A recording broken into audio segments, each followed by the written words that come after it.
Chapter 514. Minister Qin slowly walked out of the Hall of Diligent Government. A middle-aged man followed half a step behind him. Only 10? Isn't that too few? Chun Chong said with a frown. This time he represented the Chun family and a few other families. Regarding the matter of the academy's enrollment, Supervisor Li Yi could do whatever he wanted, but His Majesty had to give them an explanation. The extra 10 places were an explanation. All the officials and nobles in the court add up to only 34 people. 10 is not a small number. Minister Qin shook his head and asked, "How is His Highness these days?" "I just saw him yesterday," Chun Chong said. "His Highness's body is recovering well, and his personality seems to have changed a lot. According to the 2 eunuchs, His Highness has spent most of his time reading. When he learned about the matter of the academy, he did not have much of a reaction. His Highness has finally grown up, but it's still a bit too late." Qin Xiang sighed and said in his heart. The expression on his face was somewhat gratified, but it was more of a pity. He had never thought that the King of Shu would be a wise ruler, but he did not expect him to be so useless. Now that the Qin family was tied to the King of Shu, even he was powerless to change anything. But during this period of time, the direction of the court had begun to change. His Majesty seemed to have no intention of making the King of Shu the heir apparent. The family of generals had always been the emperor's most loyal supporters. Now even many of the court officials who were originally inclined to the King of Shu had left them. Sometimes, he also wondered when the King of Shu had gradually fallen from having the upper hand to this state. Suddenly, as if sensing something, Minister Qin raised his head and saw a young man being led by 2 eunuchs toward the Hall of Diligent Government. Seeing that figure, Chun Chong's expression darkened, and a fierce light quickly appeared in his eyes. In the Hall of Diligent Government, Emperor Jing casually threw a memorial to the side and asked, "It will be August soon. If I remember correctly, Emingzi should be 18, right?" Changde stood behind him and replied, "Yes, it has been 18 years. These people are even more anxious than I am." Emperor Jing shook his head and said, "However, this matter can't be delayed any longer. Let me ask Emingzi first. An unmarried princess at the age of 18 would become a joke to the world. How could a dignified princess of a country not be able to get married? What has Emingzi been doing these 2 days?" Emperor Jing picked up another memorial, flipped through it, and suddenly asked, "The princess has been going to the Imperial Physician Bureau for the past 2 days. Changde thought for a moment and added, "His Highness also questioned the midwives in the palace a few times. It seems that the Empress also participated in what the princess did." Imperial Physician Bureau. Midwife. Emperor Jing looked confused. And the Empress? Just as Emperor Jing finished speaking, an eunuch walked in and said, "Your Majesty, Princess Yongla requests an audience." "Imperial Father, I have something to report to Imperial Father." Emingzi handed a memorial to a eunuch. Her face looked tired. It was obvious that these 2 days were not easy. Although Emingzi was a girl, she was more concerned about the affairs of the country than the adult princes. She was also the only child who could share her worries in the affairs of the country. Seeing her serious face, Emperor Jing's expression became serious and he said, "Bring it up." Changde walked down and took the memorial from the eunuch's hand. He respectfully handed it to Emperor Jing. The memorial was not long. Emperor Jing quickly finished reading it. He closed the memorial and took a deep breath. He stood up and looked at Emingzi. He asked, "Is this true?" "The imperial physician is waiting outside the hall," Emingzi said. Summon the imperial physician. County Uncle Li, quickly go in. Don't let His Majesty wait." A eunuch looked at Li Yi and said with a bitter smile, "What's the hurry?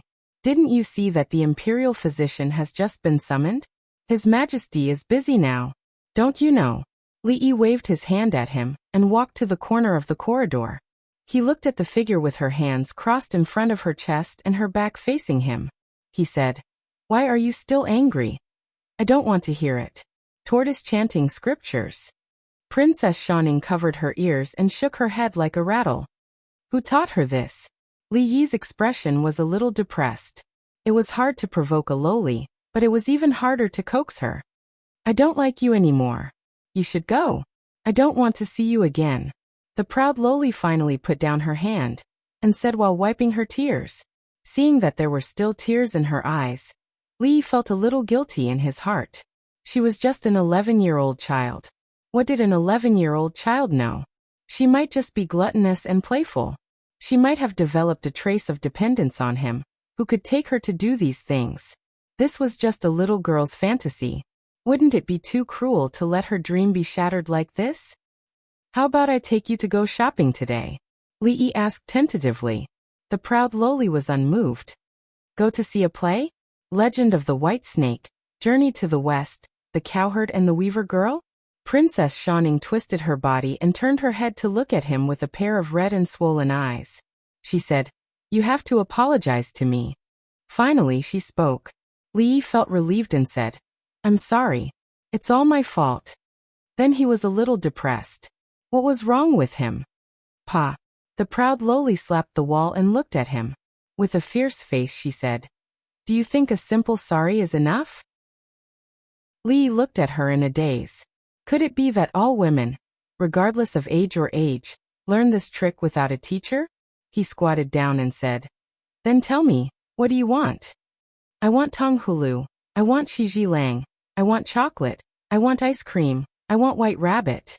The proud lowly counted with her fingers and said, "Oh right, I want Barbie dolls too." Li looked at her teary eyes and tried hard to recall something. He couldn't help but doubt his life. He was actually tricked by an 11-year-old girl? "Your Majesty, Her Royal Highness is not wrong at all. In our Jing Kingdom, women giving birth is like walking through the gates of hell. Therefore, 3 out of 10 women die. The younger they are, the more dangerous it is. It is said in the canon of internal medicine that when a woman is 14 years old, her conception meridian will be unblocked and her Taichung meridian will flourish. That means that after a woman is 14 years old, she will have the ability to give birth. However, if she breaks her yin too early, it will hurt her blood. The best age for giving birth has to be delayed." The explanation of the imperial physician Lu Jimin was very thorough. However, the number on the memorial in Emperor Jing's hand was even more shocking. When a woman gave birth at the age of cardamom, there was a 40% chance that she would die. If it was delayed for a few years, it would be reduced to less than 10%. Thinking of so many innocent women dying every year in the imperial court, Emperor Jing looked at Lu Jimin and said angrily, "Since you know this, why didn't you report it earlier? What is the imperial physician doing?" The imperial physician Lu Jimin hurriedly bowed and said, "Your Majesty, if Her Royal Highness had not come to the imperial physician's office to investigate, I would not have realized this. I have failed in my duty. Please punish me." At this time he could only say this. It was rare for a woman to die because of dystocia when she was in her prime. However, for various reasons, the country was always developing the population. How could they let a woman wait until she was 20 years old to get married? If he justified this, wouldn't it mean that the culprit of all this was His Majesty? 40%, 40%. Emperor Jing murmured a few words and shook his head. He said, "It's too high. Can't the imperial physician's office think of a way to reduce the casualties during childbirth?" Delaying a woman's marriage age involved too many things. It was not just a matter of an imperial edict. In contrast, Emperor Jing hoped to solve this matter from other aspects.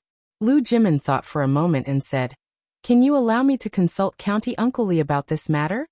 Only then did Emperor Jing remember something. He waved to a servant at the entrance of the hall and asked, "Where is Li Yi? Why hasn't he arrived yet?"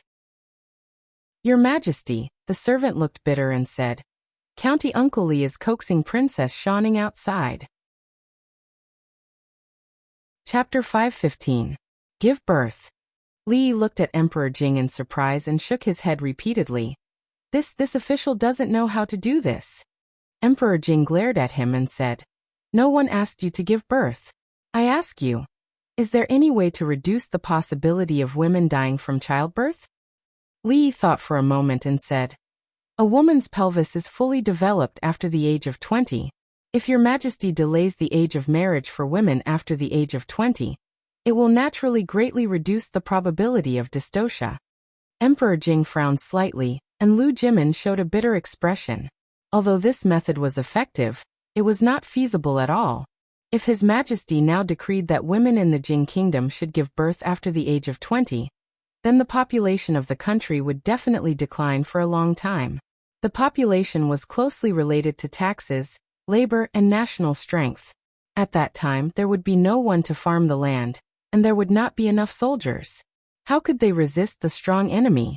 A trace of disappointment appeared on Emperor Jing's face. The population was closely related to the strength of the country. Not only him, but all the civil and military officials would not agree to delay the age of marriage for women after the age of 20. This would shake the foundation of the country. He looked at the young face and finally realized that Li Yi was only 20 years old. Even though Li Yi had solved his worries many times, he was not omnipotent and did not even know about women's childbirth. Is there really no other way? Emperor Jing sighed. It was impossible to delay the age of marriage for women until the age of 20, but it was not impossible to delay it for a few years, although there would be some resistance. Since he already knew about this, he could not sit back and do nothing. Of course there is. Li thought to himself. In ancient times, it's difficult to give birth at a young age is one of the main reasons. However, there are other factors as well. Malnutrition, inadequate hygiene, unprofessional midwives. There are too many reasons. Do you have gynecology and obstetrics? Do you know what obstetrics and nursing is? Do you know what midwifery is? Do you know the 200 nutritional recipes for pregnant women? You don't even know these. If this was in the future, the pregnant woman's family could kill a midwife with one punch if they dared to ask whether to save the mother or the child. Just now he sighed in vain. Emperor Jing covered his chest, and his breathing was slightly rapid. How long had it been since he had this impulse to hit someone? Speak. He squeezed the word through his teeth. Pay attention to hygiene, pay attention to disinfection, avoid puerperal fever and umbilical cord infection. Focus on training midwives and ensure that they are certified. Crack down on illegal midwives. Set up a medical school outside the imperial physician's office, and set up a gynecology and obstetrics department for in-depth study of obstetrics knowledge. Imperial physician Lu Jimin secretly noted down Li Yi's words. He already knew what disinfection was. It was also used when stitching wounds. As for training midwives, was there anyone who knew how to give birth better than them? Lu Jimin turned his head and looked at County Uncle Li, who was still talking. Yes, there is. When Lord Li said that he didn't know how to give birth, he was probably just being humble. This was also in line with Lord Li's low-key temperament. As for setting up a medical school and gynecology department outside of the Imperial Physician's Bureau, no one in the Imperial Physician's Bureau seemed to know about this. However, Lu Jimin looked at Li Xianbo again. This isn't a problem either. Jingdi's mood had calmed down, but he looked a little absent-minded. Giving birth was a process of fighting against the heavens. There were examples of concubines in the palace dying because of difficult childbirth. Even 20 years ago, the empress almost died because of this. The two princes also died shortly after birth. After 20 years, whenever he thought of these things, his heart would still feel pain. If Li Yi had told him this 20 years ago, would those things not have happened? 20 years ago, Jingdi shook his head. 20 years ago, Li Minghan was still the young master of the Li family in the capital. Naturally, there wouldn't be Li Yi. This is all I know. Li looked at Her Royal Highness and secretly gave her a look. He could only help her this much. Emingzu immediately stepped forward and said, Father, although this matter is serious, there are still many women in the world who are kept in the dark. I want to hold a banquet in the palace and invite the unmarried ladies in the capital. As women, they should know these things. Jingdi thought about it and said, You can discuss this matter with your mother. After all, it was a woman's matter. It was more appropriate for the empress and the eldest princess to come forward than for him, an emperor. It was not difficult to propose a solution. The difficult part was to implement this method and make everyone accept it. Li Yi couldn't handle this matter, so he could only hand it over to Her Royal Highness. For all the women in the world, this was a great merit.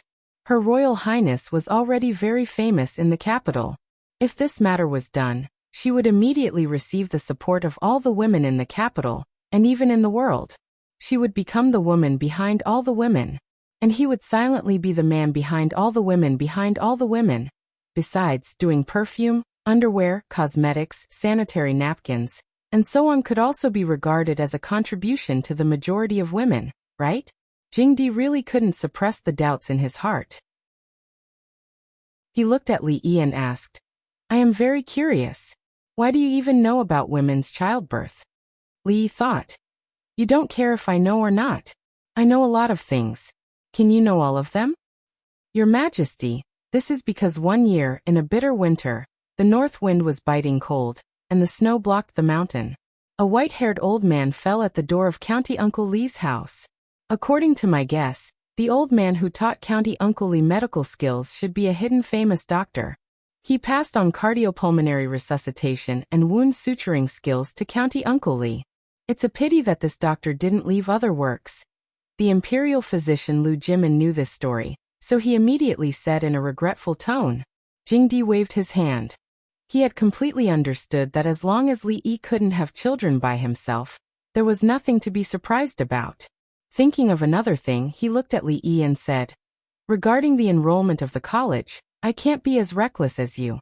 The 100 people who have been enrolled can't be changed. I gave Prime Minister Qin and the others 10 places. You find a way to arrange them. Remember, don't be so obvious in the future. Li Yi thought of the Prime Minister Qin he met outside just now. Was it this matter that he had just discussed with His Majesty in the hall? 10 places? What a big appetite. There were only 34 nobles in the capital. Yet, the King of Shu's faction wanted 10 more? From the fact that they could get 10 more places from His Majesty, it showed the influence of Prime Minister Qin and the King of Shu in the court. Did they want to use the College of Mathematics as a springboard and become a great help to the King of Shu after they finished their studies? If they got what they wanted, what was the point of doing all this? No, it was not fair. In order to get that test paper, he had stayed up for an hour more than usual. How many people had impeached him to get the result in the court that day? They wanted 10 places so casually. Did they really think that the college superintendent was useless? Emperor Jing looked at him and said, You are still young. It is not good to make too many enemies in the court. Li Yi nodded and said, I understand. If your Majesty has nothing else, I will leave first. Emperor Jing waved his hand, and Li Yi walked out of the hall. The next moment he turned his head and asked, May I ask your Majesty, what if they voluntarily withdraw from the College of Mathematics? Prime Minister Qin and the others have gone through a lot of trouble for this. How could they voluntarily leave? Emperor Jing looked at him and said, If they voluntarily leave, no one can say anything. I will leave. Since that was the case, Li Yi nodded and turned to leave. Strange, he did not put forward any conditions to me. This is not like him. Emperor Jing murmured doubtfully. Then he shook his head and said, After this incident he has become a lot calmer. Changde stood behind him and opened his mouth, but in the end he did not say anything. After a moment, he walked out of the hall and looked into the distance. He sighed. It is too late to hide, but they just have to send themselves to the door, why bother? Chapter 5:16. Setting up another academy outside of the Imperial College was definitely not as easy as the old emperor made it out to be. There were 100 students enrolled for the first time. After entering the academy, their meals, accommodation, the academy's servants, teachers, and some other facilities.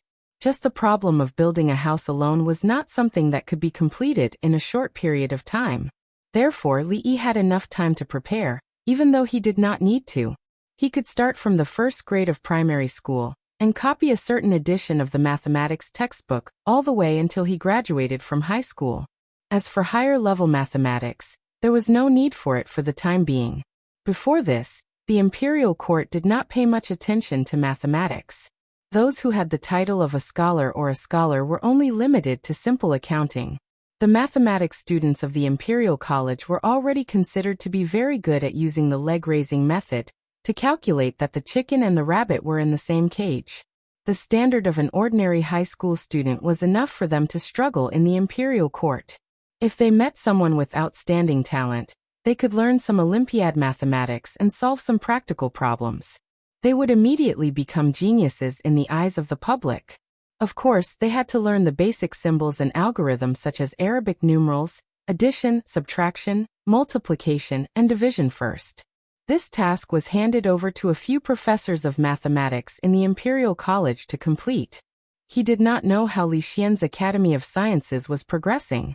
He only knew that other than a few master craftsmen from the Ministry of Works who were forcibly transferred there, some skilled craftsmen among the people were also attracted by the small advertisements on the city walls. For the sake of the high salary, they joined Li Xian's pirate ship. Technology was the #1 productive force, and silver was the driving force behind the development of technology.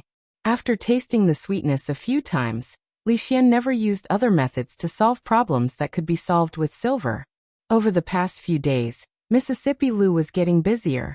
With her current identity and status, she rarely went up to compete with others. However, the female army of the Lu Alliance received a lot of training from her. In a few months, Yang Liuqing's abilities improved by leaps and bounds, and he rose to the middle of the heaven ranking list at an unbelievable speed. There were many new people appearing on the chivalry ranking list. Gradually, there were sex-forming groups to increase the ranking. This meant that the influence of the chivalry ranking list on the martial arts world was getting bigger, and the two words Lu Alliance also appeared more and more in the eyes of the public. In the past few days, Princess Royal had been working hard to promote the new marriage law of the Jing Kingdom. First, she started from the families of the nobles and officials. Whether they were unmarried girls or married girls, they were all inspired by her and the queen. From the top to the bottom, they began to spread the news. After all, those numbers were real. From the woman's point of view, it could only be described as shocking. Those who had given birth before knew how terrifying the process was. Those who had not given birth before were so scared that they did not dare to give birth. Even Rui was invited to the palace twice. When she came back and talked to Li Yi about this matter, she was obviously not in a good mood. Women are really fighting against the heavens when they give birth. After Mother gave birth to Rui, her health deteriorated day by day. Not long after, she left us. Rui sat by the bed and looked slightly disappointed. She said, "I heard that there is already a highly skilled doctor who has provided a method to greatly reduce the damage that women suffer during childbirth. Although I don't know which highly skilled doctor it is, from today onwards, all women must remember his kindness." Li Yi put his arm around her shoulder and said, "Who else could it be? Of course, it's your handsome, knowledgeable, and proficient husband. It's just medical skills, it's nothing." Husband is joking again. Rui leaned on his shoulder and said with a smile, "How dare you doubt your husband?" Li Yi whispered in her ear. Rui's body involuntarily shrank back. She blushed and said, "Yes, it's my fault. Husband is handsome, knowledgeable, and proficient in all kinds of skills. It's just medical skills, it's nothing." Li Yi was very satisfied with her performance. So what if she was a grandmaster? Grandmasters were also ticklish. What Rui was most afraid of was him whispering into her ear.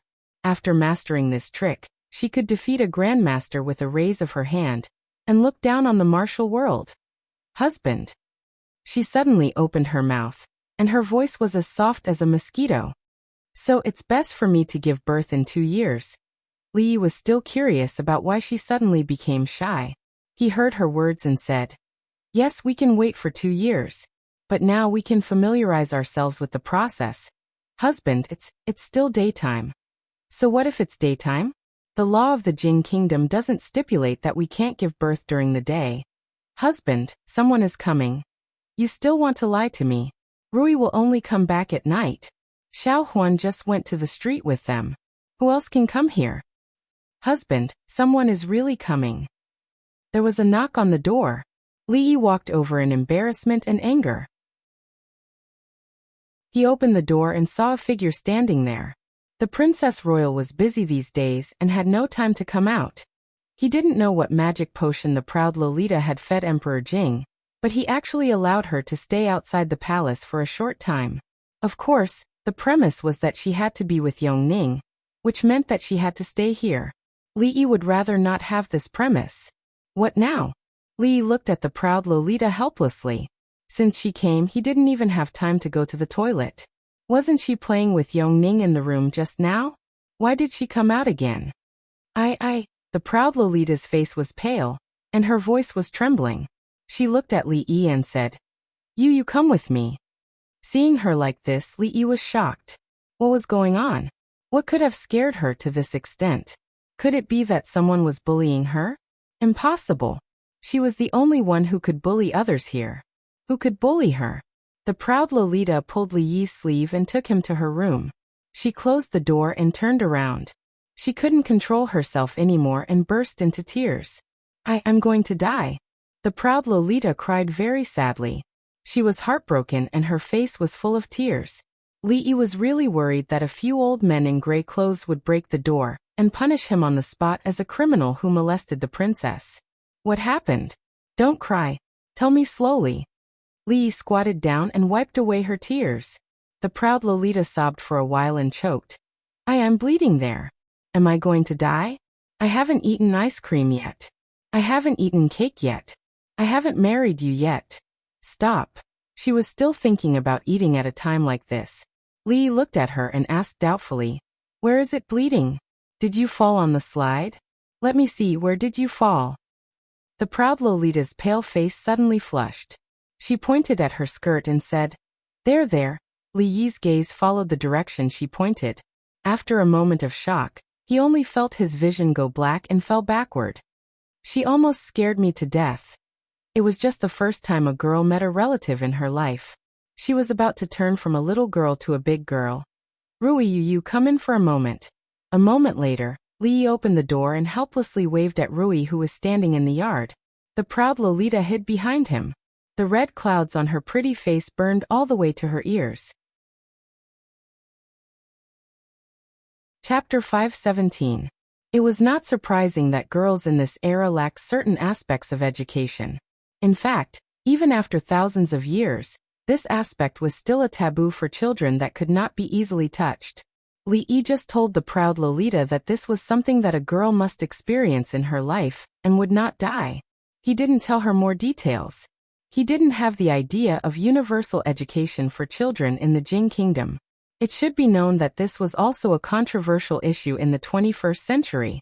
Universal sex education here. Unless you plan to be the enemy of the whole world. Even when the princess called for women to delay the marriage age for 3 years, countless old stubborn people opposed it.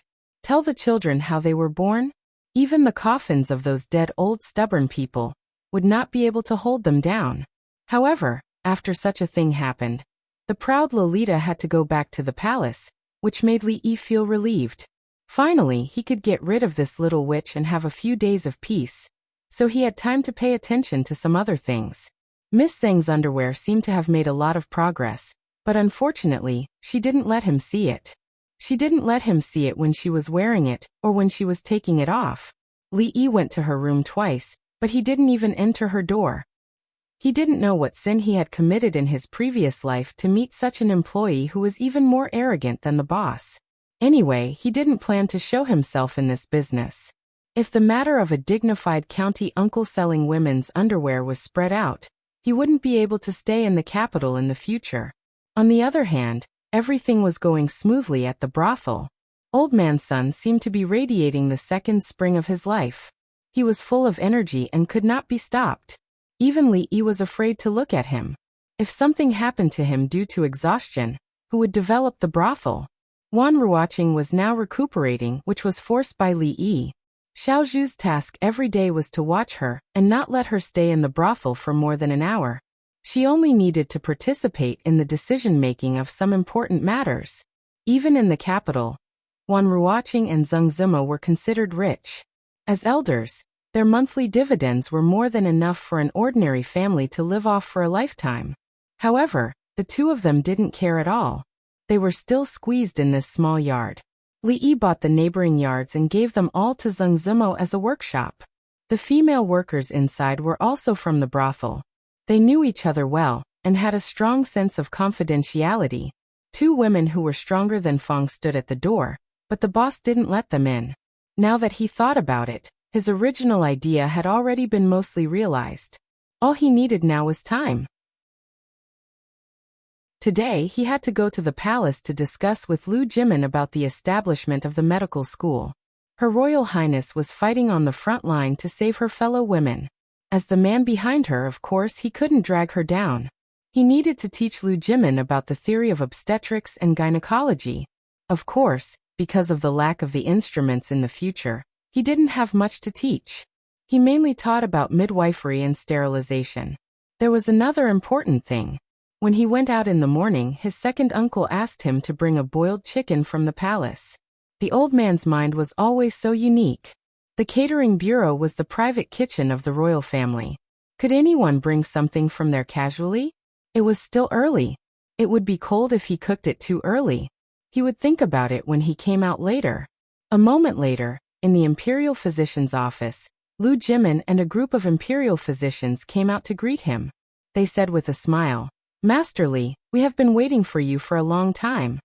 Li Han had been living a comfortable life these days.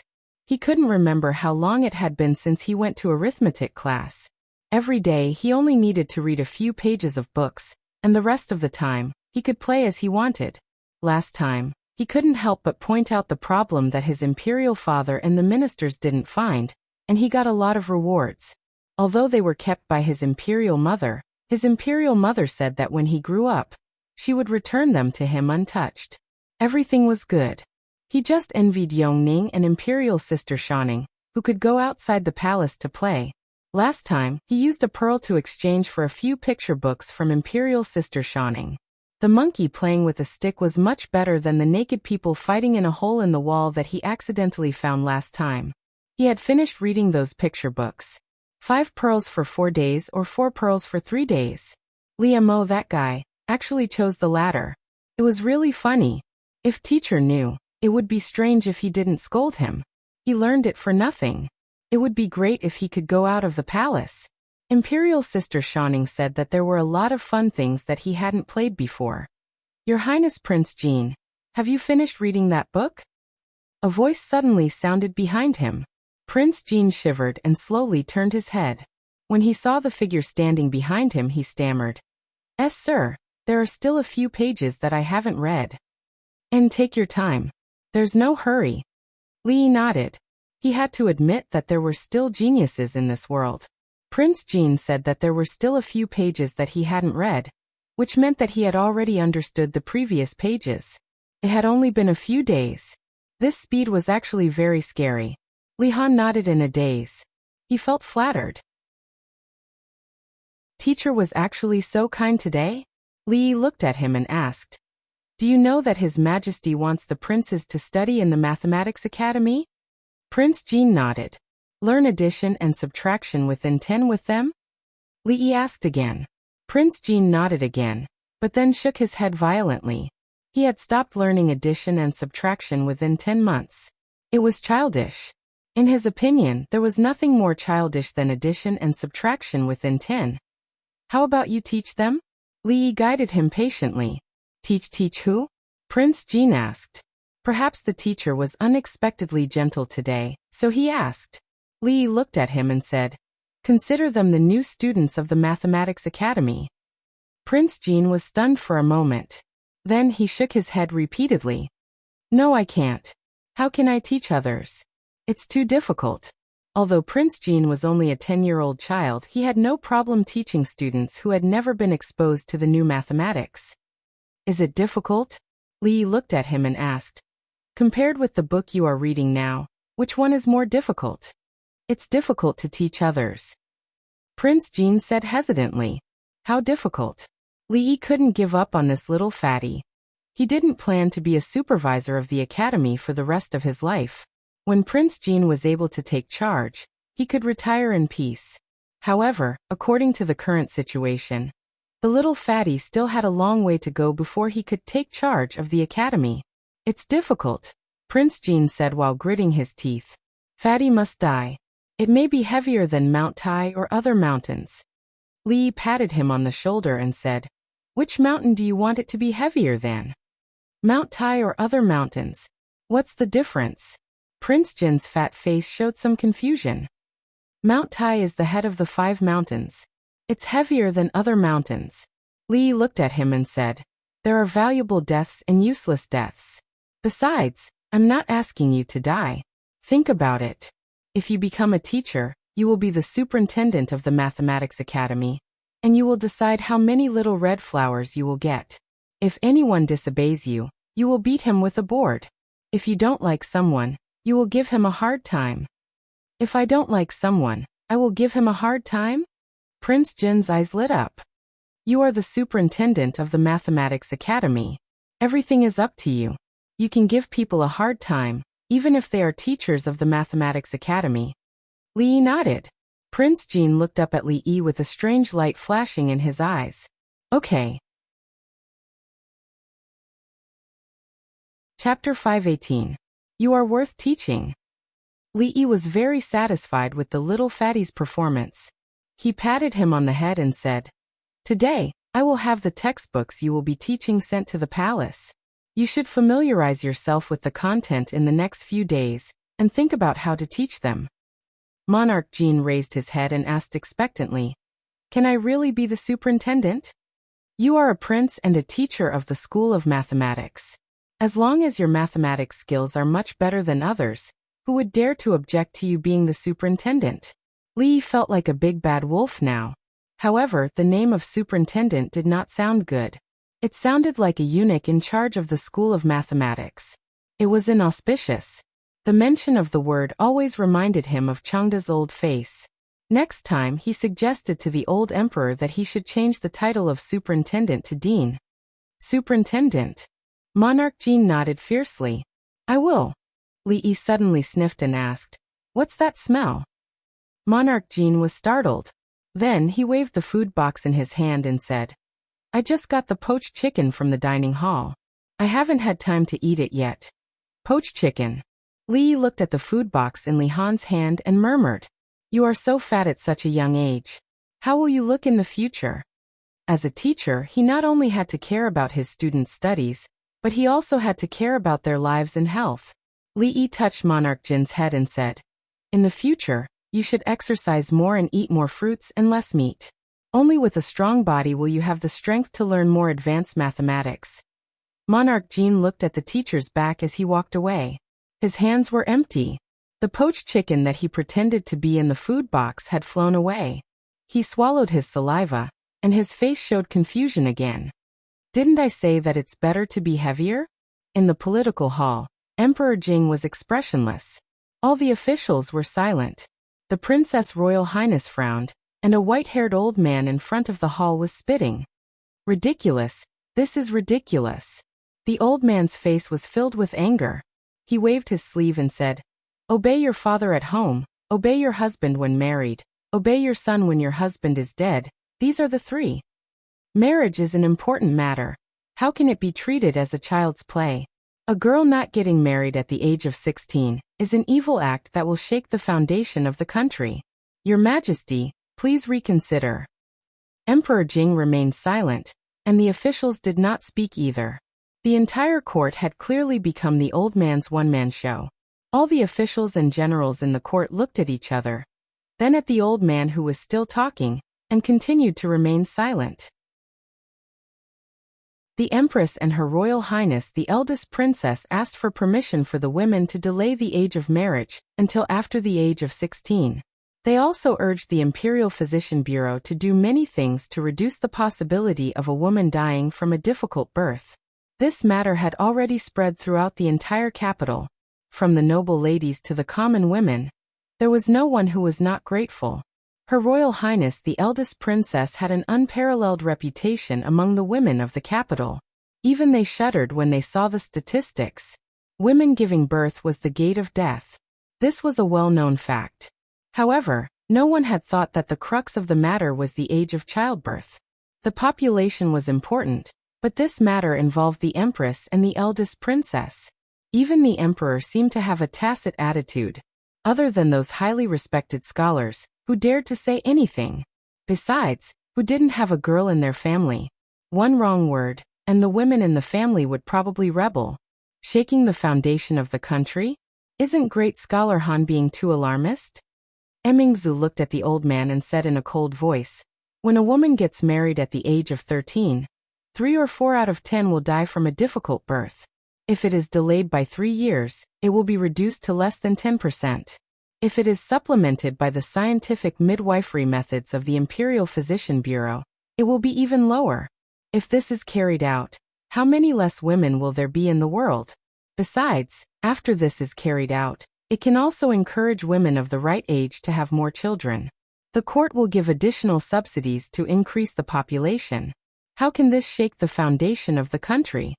Because she knew that this matter would encounter a lot of resistance, Emingzu had already made preparations before entering the court.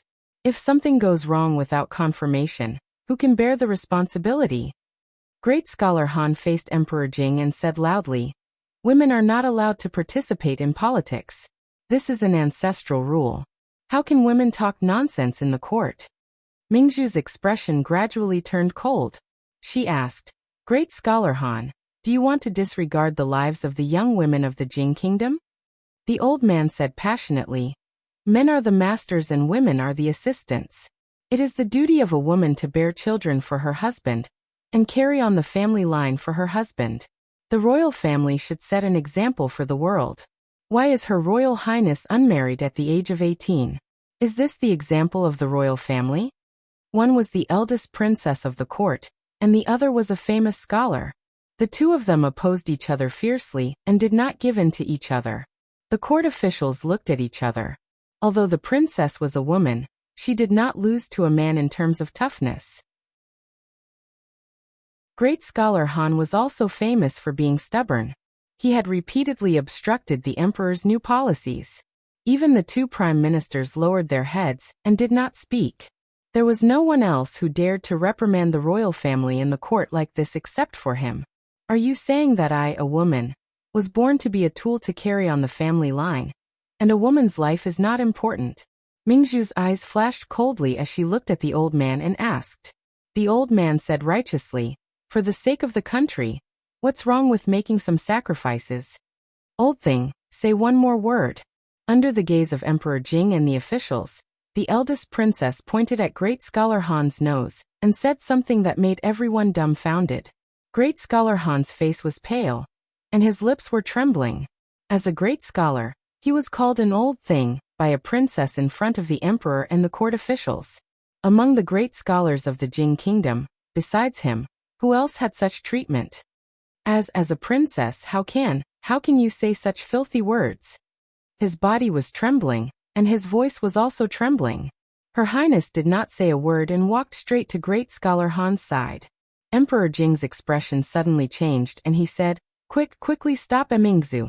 By the time they realized that something was wrong, the guards had already come in from outside the door. Everyone knew Her Highness's temper. Although she was usually gentle and humble, if she was really angry, it was possible that she would kill Great Scholar Han with a sword in the court. Fortunately, weapons were not allowed in the Golden Hall. A guard stood in front of Emingzu and said in panic, "Your Highness, you can't." Then he stopped in his tracks as if he remembered something, and looked at the saber at his waist. Coincidentally, Emingzu also looked in that direction. Swoosh! A silver stripe flashed, and the court officials only saw a bright light in front of them. Great Scholar Han fell to the ground on his butt. His hair was messy, and his bun was untied. His white hair danced in the air. Some of the court officials' legs were already trembling. Her Highness, she really dared to do it. Although she only chopped off Great Scholar Han's hair, this was the Golden Hall. Emperor Jing stood up from the dragon throne, rubbed his eyebrows and said, "We will discuss this matter tomorrow. Someone come, take Her Highness away, and summon the Imperial Physician." Great Scholar Han was supported to the Imperial Physician's office, and Her Highness was also taken away. It was not wrong to use weapons in the court, and behead was not an exaggeration. However, the person who did it was Her Highness, so the result was different. Great Scholar Han did not think through his words just now. Women were only tools to carry on the family line, so a woman's life was not important? Her Highness was not a woman. Her Majesty the Empress was not a woman? Great Scholar Han's mother was not a woman? No one knew how His Majesty would punish Her Highness, but Great Scholar Han's nightmare had just begun. Thinking of Her Highness's influence among the women in the capital, everyone's heart trembled. Emperor Jing's face was gloomy, the officials whispered, and the censors rubbed their palms. The court was in a mess because of Her Highness's stunning saber strike. Pfft! Li Yi spat all the water in his mouth onto Li Xian's face. He asked in shock, "What did you say? Emingzu killed great scholar Han in the court?" Chapter 519. I didn't chop him to death. Li Xian shook his head and said, "It's just a rumor. I didn't see it with my own eyes. It said that great scholar Han dodged quickly and only cut off some of his hair.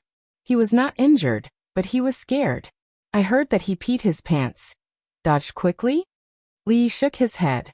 If Emingzu really wanted to chop an old man who couldn't even walk properly, how could he dodge it? He looked at Li Xian again and asked, "Is he really a great scholar to say that in front of so many officials?" Li Xian thought about it and said, "Great Confucian Han has some knowledge, but he's very stubborn and inflexible. He's conservative and has criticized Uncle Huang's decrees many times. Although it was proven that he was wrong in the end, this bad habit of his never changed. But this time he obviously chose the wrong person. You don't know that when King of Shu and several princes were young, they secretly cut off a strand of Mingzhu's hair. She broke 2 of King of Shu's ribs in front of concubine Cui. None of those princes were left behind. They still avoid her when they see her." Li Yi shook his head. Even an old man had to be smart. It was normal for women to have a low social status in this society, but not everything could be said. In order to control her marriage, Her Royal Highness had just awakened her feminist consciousness. She would kill anyone who stood in her way. The old man actually dared to mention why she was not married in the court. Wasn't he tired of living? It seemed that the level of the great scholar in the Jing Kingdom was really uneven. It was not that one could be called a great scholar after reading more books and being a little older. They should really set up an assessment system for the great scholar. Those who were unqualified would have their licenses revoked. Those who didn't have a license would have been arrested, and those who had a license would have their licenses revoked again. Where's the princess? She hasn't been arrested and sent to the Supreme Court, has she? Li Yi turned to ask Li Xian. The social impact of attacking a great scholar in the Golden Palace in front of the emperor and all the civil and military officials was too serious. It was much more serious than the last time he beat King of Shu. Li Xian shook his head and said, "No, Uncle Huang grounded her in the Morning Dew Hall." Li Yi was stunned. Wasn't the Morning Dew Hall Mingzhu's bedroom? What was the difference between this and no punishment? Is there no objection from the imperial court? Yes, the imperial court is about to fall into chaos. Li Xian said helplessly. The eldest princess of a country injured someone in the Golden Palace. The imperial censors are going crazy. The memorials to impeach her are like snowflakes. So be it. Li Yi used his own experience to understand that the so-called impeachment was just a quarrel between some unimportant people. The final decision was still in the hands of the old emperor. Great scholar Han had only peed, not died. What could the old emperor do to his daughter? I still have to think of something. Li Xian furrowed his brows and said, "Early this morning, the rumor that the princess killed a great scholar in the court spread in the marketplace. The people of Jingdo are all waiting to watch the show. If this continues, it will not be good for her. Once the rumor spreads, even Uncle Huang will not be able to blindly protect her." Rumor? Li Yi pursed his lips. The expression on his face was somewhat disdainful. For most of the people in Jingdo, today was still a very ordinary day. They woke up early and were busy. When they had time, they would go to the brothel to listen to the opera and songs. If they had the time, they would go to the brothel to relax. The girls in the jadeite courtyard were getting better and better at having fun. The way they dressed and the way they moved made one forget to go home. If it weren't for the explosive news from the palace, this kind of ordinary life would continue. Her Highness the eldest princess attacked great scholar Han in court. Her Highness the eldest princess cut off great scholar Han's hair in the Golden Palace. Her Highness the eldest princess cut off great scholar Han's head in front of the emperor and all the officials in court. Her Highness the eldest princess killed great scholar Han in court this morning. News related to the royal family had always been the focus of the people's attention. When this news came out, the entire Jingdo immediately went into an uproar. It was impossible for ordinary people to come into contact with the affairs of the royal family and the royal family. Once the words princess, court, and murder were spread, it became #eldest princess murder in court #. With its own repost topic, it instantly spread throughout Jingdo. This must be fake. Murder in court? How is that possible? That's right. How could the eldest princess murder someone? Her Highness defeated the people of the Qi kingdom last time. She has brought honor to our Jing kingdom. But how could the news from the palace be fake? I heard that the princess has been locked up. The censors are all frantically impeaching her. No, I still don't believe it. I have to go to the brothel and ask. The status of the eldest princess in the hearts of the people was higher than that of most of the princes. As the only woman among the 3 heroes of Jingdo, she had crushed the conspiracy of the people of the Qi kingdom and saved the face of the country. Her outstanding strength, beauty, and wisdom had attracted countless fans in Jingdo. Although the news was explosive and the news of the eldest princess killing someone had spread like wildfire, the people in Jingdo were generally of a higher quality. They would have their own judgment when they encountered something, let alone such a thing that sounded like a fantasy story. For them, how to distinguish between rumors and facts, they only needed to go to the brothel and listen. We don't produce rumors, we're just the transporters of facts.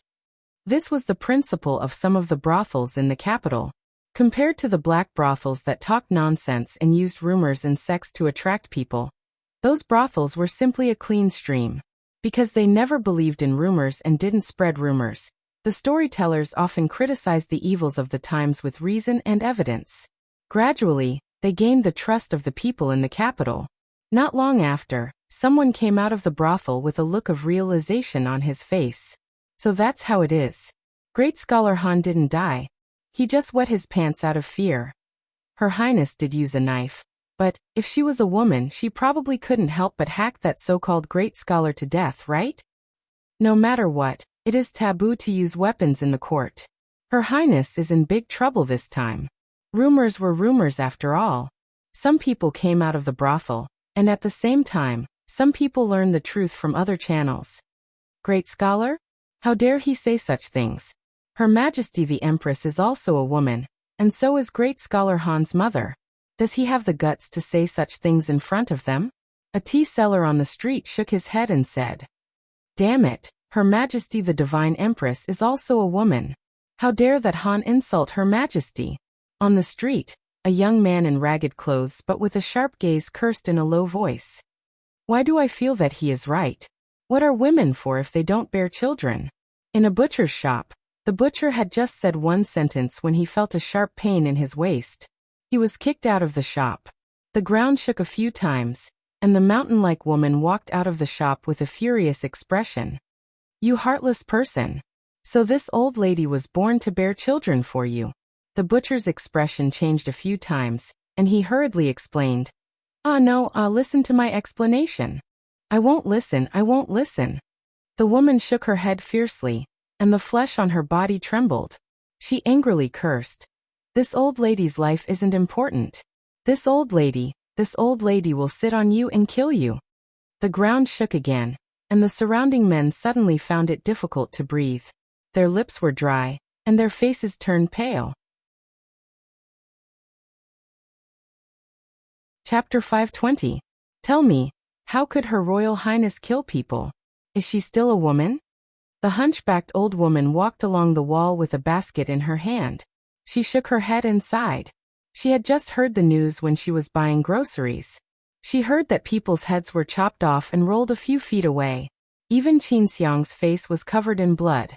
It was scary just thinking about it. When she walked to a certain place, she was blocked by the crowd. She saw a group of young girls gathered around the wall. They stuck their heads out and chattered about something. "What's going on?" The old woman pulled a young woman and asked, "It's Grandma, son." The young woman looked inside and said, "It's the government's notice. It says that it's best for us women to have children after the age of 16. Otherwise, it's easy to have a difficult birth. I heard that 3 out of 10 women who have children at the age of 13 or 14 don't survive." The woman touched her chest and said with lingering fear, Isn't that right?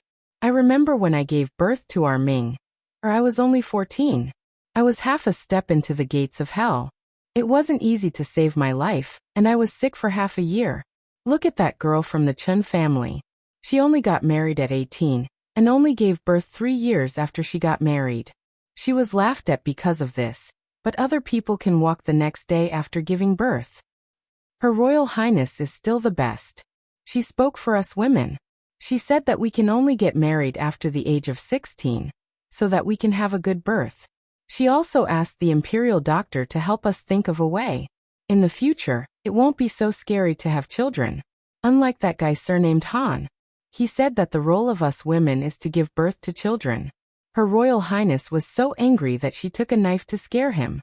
She was even locked up by His Majesty. Tell me, why is there no reason for us women in this world? She wanted to say something more, but was pulled by the people next to her. A woman came over and whispered, "Don't talk too much, Grandma-san. Grandma-san's 13-year-old daughter died a few days ago due to a difficult birth." Ah! The woman's expression changed, and she didn't dare to speak anymore. The old woman stood there in a daze. The basket in her hand fell to the ground. After a moment, a cry suddenly came from the crowd. "My poor Lian. My Xiaofeng just got pregnant a few days ago. She's only 13. At the edge of the crowd, another woman's expression changed. For the men of the capital, today was destined to be an unforgettable day. He did not know why his wife, who was usually gentle and virtuous, had a sorrowful expression on her face today. She did not speak much. She was usually irritable and easily angered, but today, she became even more severe. If she did something wrong, she would be reprimanded, and if it was serious, she would be beaten and scolded. Rumor had it that Butcher Zhang, who lived in the east of the city, was straddled by his fierce wife on the street. Butcher Zhang's wife was even sturdier than his family's pigs. Rumor had it that old Zhang fainted on the spot, and was now clamoring to divorce his wife. Also, when a group of women walked past the door just now, the old woman who was walking in front was crying and saying something like, "Old thief Han, give me back my daughter." Those women were all panting with rage, and they didn't look like they were easy to deal with. What were they doing? Could it be that old thief Han had defiled this old woman's daughter, and she was going to go to his door to seek justice? This was really going to be a good show to watch. Thus, many people walked out of their homes and followed those women. In the indoor playground of the Li residence, Fong was bare-chested, and with one hand, he was rocking the improved rocking car. His face was not red, and he was not panting. The palace guard outside the door stared at him with his eyes wide open. He had tried that thing before, and it required 2 hands to swing it with great difficulty. It didn't take long before he couldn't stand it anymore, but this man, this arm strength, if he were to hit him with a punch, even a black bear would die. Fong had been rocking the rocking car with one hand for almost an hour. This was his daily homework. Even if the little girl wasn't here, he could casually throw a heavy object on the car, and he would be rocking it for several hours. At this moment, the expression on his face was somewhat gloomy. His wife, Old Su's wife, and a few others went to the streets to buy jewelry, and when they came back, it was as if they had changed into different people. The way they looked at him was a little strange. If he hadn't sneaked away early, he would have been chased out of the house by his wife with a broom in hand, just like Old Su. Could it be that she found out that I hid some money to buy bracelets for Little Red? Just as Fong was panicking, a few servant girls in the residence also gathered together and whispered, "I heard that women can only have children after the age of 16. Is that true?" A servant girl gossiped. Another servant girl curled her lips and said, "Nonsense. I have a distant cousin who got married at the age of 13 and gave birth a few months later. Is it okay? I heard that it's not good for women to have children too early, and it's easy for them to suffer from chronic diseases," a servant girl said. That servant girl shook her head and said, "The chronic diseases didn't. It's just that she died because of a difficult birth." Xiao Huan hid behind them with a pale face. Hearing this, she couldn't listen anymore. She coughed lightly and said, "What are you all doing here? Hurry up and go to work. If you continue to be lazy, your pay will be deducted." The servant girls were already familiar with this lady's servant girl, and knew that she was just scaring them. Xiaoqing, who was bold, went over and whispered, "Sister Xiaohuan, when do you think our Lord Zhu will take you in as a concubine?" "What are you talking about?" Xiaohuan's pretty face blushed. She grabbed the corner of her clothes and said shyly, I will only be 16 in a few months." Her Royal Highness was grounded in the Morning Dew Hall and couldn't step out of the hall. Li Yi stood at the door of the Morning Dew Hall. When he was about to enter, he was stopped by the guards at the door. "Apologies, County Uncle Li. Her Royal Highness is still grounded. No one can enter." The guard's attitude towards him was still very good. "Can't you make an exception?" Li Yi took out the Secret Intelligence Division's sign and said, "Apologies, sir, this subordinate really can't let you in." The guard smiled bitterly. "All right then." Li Yi waved his hand. He was only a small guard and considered his subordinate. It was better not to make things difficult for him. Not long after, the guard's expression was troubled. "Princess, Her Royal Highness, you." The proud Lolita raised her little face and said, "I can't go in." "Yes." The guard weighed in his heart whether he could afford to offend this young lady or not. In the next moment, he immediately nodded. His Majesty only grounded the eldest princess. He didn't say that others couldn't visit. In principle, even if he let Princess Shining in, it wouldn't be disobeying orders. As soon as he turned around, he saw Li Yi, who had his arms crossed and was looking at him with a mocking expression. "Grounded?" Li Yi looked at the guard. "No one can go in?" The guard's face was full of embarrassment. Seeing that Li Yi had already walked into the hall, he hurriedly said, Sir, you can't take this wine in." "Is this wine?" Li Yi glanced at him and said, "This is a new perfume. It's for Her Royal Highness to try." The guard watched him walk in, and his expression became even more bitter. With such a prodigal woman at home, when would she release a new perfume, what flavor it would be, how much it would cost, and how much he could save from the membership price? Didn't he know? Besides, who would use a wine jar to contain perfume? To say the least, he was carrying something wrapped in lotus leaves in his other hand. The fragrance could be smelled from afar. Who would dare to say that it wasn't the beggar's chicken that was popular in the capital a few days ago? In the spacious courtyard of the rear hall of the Morning Dew Hall, Princess Royal Highness was dressed in a slim suit, which undoubtedly revealed her exquisite figure. Even Li Yi couldn't see the sword dance in her hand. Her movements were smooth and casual, and she didn't seem to be grounded at all. Seeing Li Yi come in, she put down her sword and walked straight over. She took the wine jar in his hand, opened it, and raised her head to drink it. It's not easy to take egg fried rice. Just make do with it. Li Yi tore off a chicken leg and handed it to her. The other one had already been snatched by the proud Lolita. Since she learned from Li Yi that she wouldn't get fat no matter how much she ate these days, her mouth was rarely idle. Chapter 521. Next time, bring egg fried rice. The princess was not satisfied with the combination of beggar's chicken and liquor. She raised her head and took another sip, then tilted her head and said to Li Yi, "There won't be a next time." Li Yi thought to himself, what kind of taste is egg fried rice and liquor? He wiped the grease off his hands and said, Scholar Han fell ill, not because of you, but because of anger. Yesterday afternoon, nearly 100 women blocked the gate of Han's house. The leading old woman said that Scholar Han killed her daughter, and sat on the threshold of Han's house, and cried for 2 hours. Everyone in the capital knew about it. After what happened in the court spread, the gate of Han's house was splashed with feces, and the wall was painted with Old Thief Han, and Traitor of the Nation, disregarding the lives of women. This alone can make his reputation plummet, and even his students have nothing to do with him. If it weren't for the intervention of the government, I'm afraid that even the gate of Han's house would have been torn down. Scholar Han fell ill last night. I heard that he almost couldn't breathe. The name of Old Thief Han has been confirmed. Now all the women in the capital are trying to ask His Majesty to pardon you. Li Yi told Emingzu all the developments from yesterday to today. The whole capital, from the government to the people, saw the power of women for the first time. It turned out that they were not as weak as they looked on the surface. And they also had the ability to stir up a storm. Li Yi did not expect this matter to have such a dramatic development. In fact, the brothel only told the people the truth. There was no embellishment, nor any artistic manipulation. The biggest effect was to let the people know the truth in the shortest time possible. Splashing feces at the door and spraying paint on the wall. Who came up with this idea? They didn't even need to be taught. Women had always been a weak group, and were bound by women's morality. Not to mention marriage, many people didn't even have freedom. Of course, there were some fierce women, but in general, it was a fact that women were weak.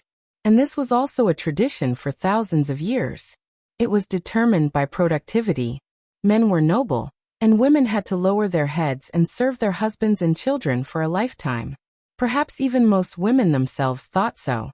This concept had not been completely reversed even in the later generations where men and women were equal. However, where there was oppression, there would be resistance. Especially after being oppressed for a long time. When the resistance came, it would be especially intense. It wasn't easy for someone to stand up for women. All the women had been hoping that the princess would really do something for them. After being stirred up by great scholar Han, everyone's anger erupted. Hundreds and thousands of years of repression erupted, and something called women's rights began to awaken. Now that things had developed to this point, it was no longer just a matter of early marriage. Emingzu put down the wine jar and wiped her mouth in a magnanimous manner. Having such a stubborn old man in the imperial court will only bring more harm than good. At this moment, the imperial court is probably in an uproar. Not only the ordinary women, but the women of the noble families are also complaining. They are all going to the empress to remonstrate. Some of the concubines even reported the matter to the empress dowager. Even the empress dowager, who has been cultivating Buddhism for a long time, specially sent a decree to ask His Majesty. Li Yi looked at her and said, "If this continues, I'm afraid it won't end well." This was all what Li Yi heard on the way here. It was already a big matter to use a knife against an official in the imperial court, and it involved the eldest princess. Coupled with the chaos of the Han family yesterday, it would be a wonder if the imperial court was peaceful today. Did you really not do what happened to the Han family? The eldest princess glanced at him and said. Li Yi was stunned for a moment and said angrily, "Do I look like that kind of person? It doesn't matter. I'm not blaming you." Her Highness patted his shoulder and said, "It's all that Han guy's fault." Thank you. Li Yi's guess was right. Today, the imperial court was indeed not peaceful. It was not only Emperor Jing who had a headache. Now that things had developed to this point, the officials also felt a headache. In just one day, the entire capital was in chaos. Rumors were everywhere, and the people were angry. How His Majesty punished the eldest princess was no longer the important point. The important point was that if this went on, something big would happen. An old man held a ceremonial tablet and said righteously, "Your Majesty, the eldest princess has no regard for the law. In the imperial court, she publicly committed violence and assassinated an official in front of the civil and military officials and His Majesty. This behavior is so vile that it will not appease the people if she is not severely punished." All the officials shook their heads. Even now he was still holding on to this matter. Did this old man not understand the situation? Great scholar Han had already been cursed by the people. The problem now was not how to punish the eldest princess, but how to appease the people's anger. Great scholar Han's words yesterday had completely pushed the imperial court to the opposite side of the people. The purpose of women's existence was to give birth? The lives of women were not important? Otherwise, why would the imperial court insist on early marriage and early childbirth, knowing that women could easily die from dystocia if they married early? Did the imperial court not see women as human beings? No one could take the blame for this. They could not, and His Majesty could not. Now it was only the capital. After a few days, when the news spread to the other counties, the impact would be even greater. At that time, it would really be chaos. Didn't he see that even the imperial censors had calmed down and didn't mention the matter of the eldest princess anymore? At this delicate moment, if this old official still couldn't understand the situation, then official Han would be a good example. Deputy Minister Ma stood in the crowd and lowered his head in silence. Not only him, but all the censors in the imperial censor had been given a death order. Today, in the imperial court, they were not allowed to mention the eldest princess again. He knew the situation in the capital better than anyone else.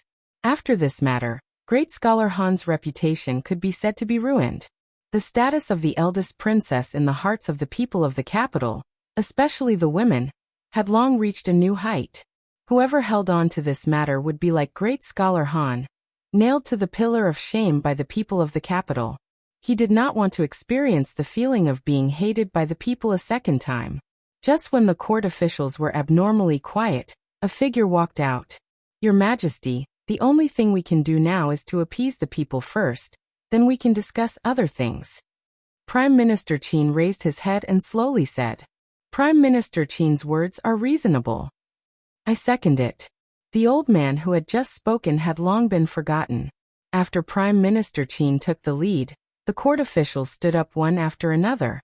They avoided talking about the eldest princess and pulled the topic back to the main point they should be concerned about. Emperor Jing took a deep breath. Regarding this matter, my dear officials, do you have any suggestions? I think that the eldest princess's remonstrance yesterday was very reasonable. Prime Minister Qin said, although it is important to increase the population, we cannot disregard the lives of women because of this. Moreover, Her Highness has already given us a way to solve both problems. The people of the capital are already angry, and the implementation of this system cannot be delayed. Prime Minister Qin and Prime Minister Shen were the heads of all the officials. Prime Minister Shen was low-key and rarely spoke out unless it was a big matter. Most of the officials followed Prime Minister Qin. Following the Prime Minister, they would not make a big political mistake, right? As soon as Prime Minister Qin said this, countless people agreed. Seeing that everyone seemed to have a tacit understanding to avoid the eldest princess, it was indeed not the right time to mention it again. Emperor Jing, who originally wanted to easily let this matter go, had no choice but to suppress this idea. Chapter 522. In the morning dew hall, when the arrogant Lolita tore off a small piece of chicken and insisted on stuffing it into Li Yi's mouth, Li Xian strode in, and his face did not look very good. How's the situation in the court? Li Yi looked at him and asked. Li Xian was not surprised to see Li Yi here. He said with a slightly angry tone, postpone the age of marriage for women to 16 years old, encourage women of the right age to have more children, urge the Imperial Physician Bureau to improve the method of midwifery, and train professional midwives. These are settled, and will be implemented soon. Li Yi thought that in this way, with the help of this trend, he could open a high-end confinement club in the capital. Wouldn't he make a lot of money? However, these things that Li Xian just said were what Her Royal Highness wanted to do. There was no reason for the court to implement the policy. Li Xian still had the same expression. Li Yi thought for a moment, looked at him and asked, the princess's house arrest, Li Xian said angrily. No one has mentioned it for the time being. I'm afraid that when this storm is over, they will still not give up easily. Her Royal Highness took great credit for this matter. In the final analysis, it was also because of this matter that Her Royal Highness almost hacked great scholar Han to death in the court. It was a major event related to the people's livelihood, and it was decided in this way. However, it was a bit like burning the bridge after crossing the river. But thinking about it, it was normal. After all, Her Royal Highness was the first to hack people in the Golden Hall with a knife. It was unprecedented, and probably no one would do it in the future. If they did not punish her severely, and someone followed her example in the future, wouldn't the officials' heads be hung on their belts when they went to the court? In this case, I can only add more fuel to the fire. Li Yi stopped the arrogant Lolita from stuffing the chicken, but into his mouth and thought so. What do you think about this matter? Li Xian sat down and looked at Li Yi and asked. Mingzhu's expression did not change, but her eyes were looking at him as well. As one of the three pests of the capital, the three heroes, the most sinister and cunning among the three heroes of the capital, Li Yi thought for a bit, looked at Mingzhu, and said seriously, how about I bring you a bowl of egg-fried rice next time? The capital had not been peaceful for the past 2 days. County Magistrate Liu, who had just been promoted to the capital magistrate not long ago, was having a headache. Just now, a yamen runner came to report that there were two in-laws in the eastern part of the city fighting over their children's marriage, and the matter was brought to court. Since yesterday, this was already the fifth case of in-laws turning against each other. The cause of the case was surprisingly the same. The bride said that her daughter was too young and wanted to wait for 2 to 3 years before getting married. Naturally, the groom did not agree. The betrothal gifts had already been given, and they were just waiting for the bride to marry. What was the meaning of delaying the marriage for 2 to 3 years? If the news got out, where would they put their faces? The bride also had a legitimate reason. The imperial court had said that 3 out of 10 women would not survive if they gave birth at the age of 13. My daughter is only 13 this year. If you want my daughter to marry the groom, it is equivalent to asking my daughter to die. No matter what, she is my daughter. If anyone wants to hurt her, I will scratch him to death. County Magistrate Liu touched the fingernail mark on his neck and gasped in pain. This was the result of the fight between the two families in the court yesterday. He went up to persuade the two families, but was accidentally scratched by the shrew. At night, when he was being intimate with his wife, he explained for a long time. He didn't know why, but she, who was always reasonable, became extremely grumpy these days. Not only did she not believe him, but she also framed him by saying that it was the evidence of him going out to flirt. County Magistrate Liu had no choice but to scratch himself again to show his innocence. Even now, it was still burning. He began to miss the days when Liu Yi was here. How could he deal with such a small matter? The imperial court is about to issue a law. From now on, women in our Jing kingdom can only get married at the age of 16. Those who violate this law are disobeying the imperial court and the law. Ordinary people couldn't stand this kind of intimidation. After saying these words, the groom left dejectedly. The bride, on the other hand, beamed with joy and shouted that she was just and honorable, which slightly comforted County Magistrate Liu. He let out a long sigh. From the perspective of justice, the imperial court's action was good, but the real trouble was just beginning. Delaying the earliest date for a woman to get married at the age of 16 also meant that those poor families also had to raise their daughters to the age of 16. For them, this undoubtedly increased a lot of burden. How many of those people at the bottom of the social ladder would treat their daughters as real people? The imperial court's action was still thoughtless. Not only that, besides the unstable feelings of the people, there were also some aspects of the capital that had become somewhat abnormal. Behind the chaos, there seemed to be an invisible hand pushing things forward, causing people to be alarmed. The inexplicable disappearance of people in the capital, the abnormalities of several dozen families in a village outside the city, the mysterious divine empress, returning to the rear hall. County Magistrate Liu paced back and forth for almost an hour. He didn't even pay attention to the concubine that came to him of her own accord. After thinking for a while, he raised his brush and began to write on a booklet. The matter of the divine empress appearing a few days ago has already been widely spread among the believers, causing them to be even more pious. In an ordinary courtyard outside the capital, a purple-clothed man had a faint expression of excitement on his face. He said to the middle-aged Taoist nun, "In these past 2 days, my religion has gained more than 100 believers. From this, it seems that the great rise of the holy religion is just around the corner." "Very good." The middle-aged Taoist nun nodded and said, "But we can't be too ostentatious. This is the capital. If we were to arouse the alarm of the Jing Kingdom's imperial court, there would be countless troubles." "This subordinate understands." The purple-clothed man bowed and said these words.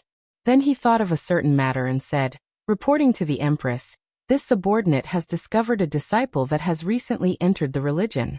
His ability is extremely outstanding. Half of the newly increased believers are due to his efforts. He is also a person who witnessed the divine empress's second appearance.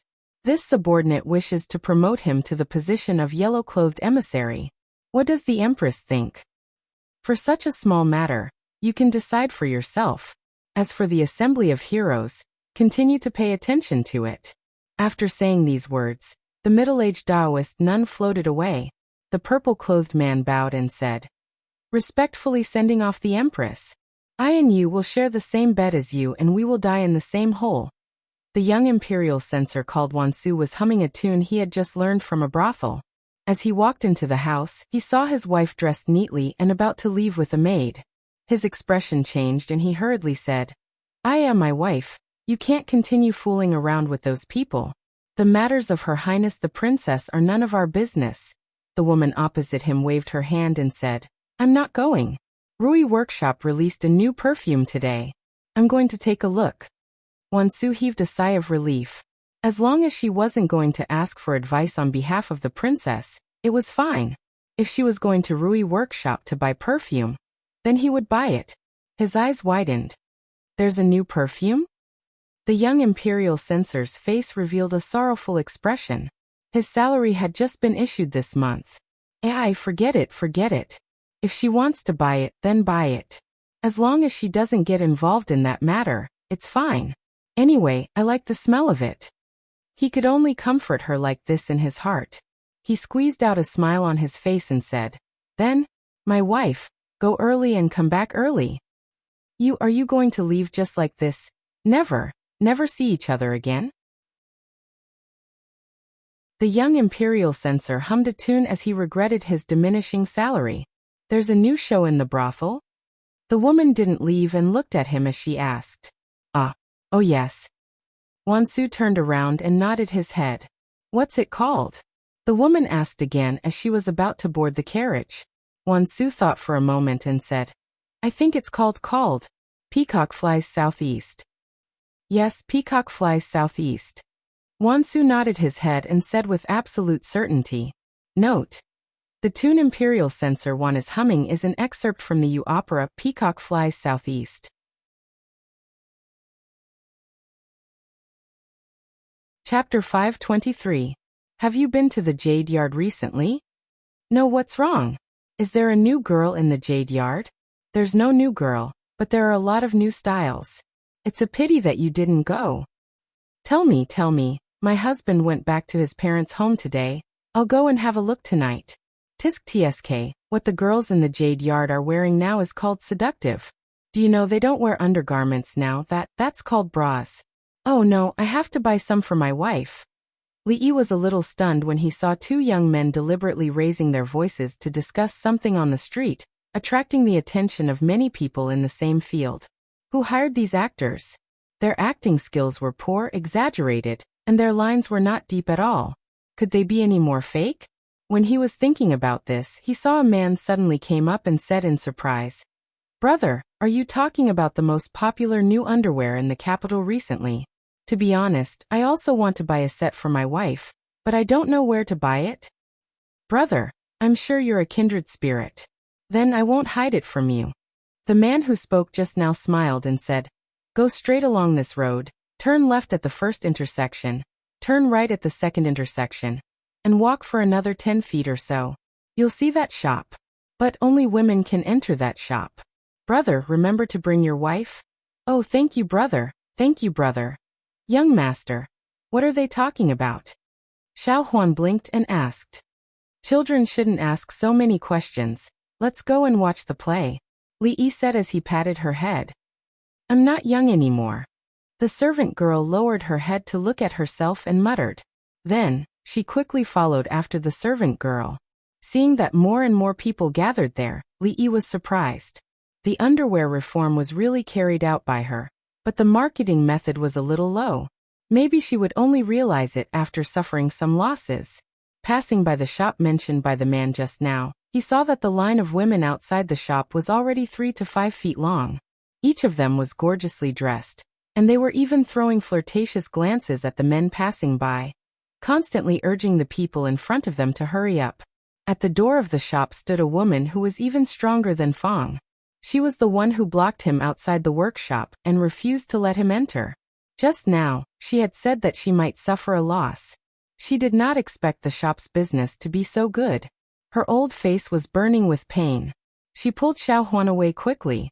If she stayed for a while longer, she might enter the shop to take a look. It didn't take long for him to realize that the majority of those people were women from brothels. Women from ordinary families wouldn't be so bold as to openly buy those shameful and intimate items.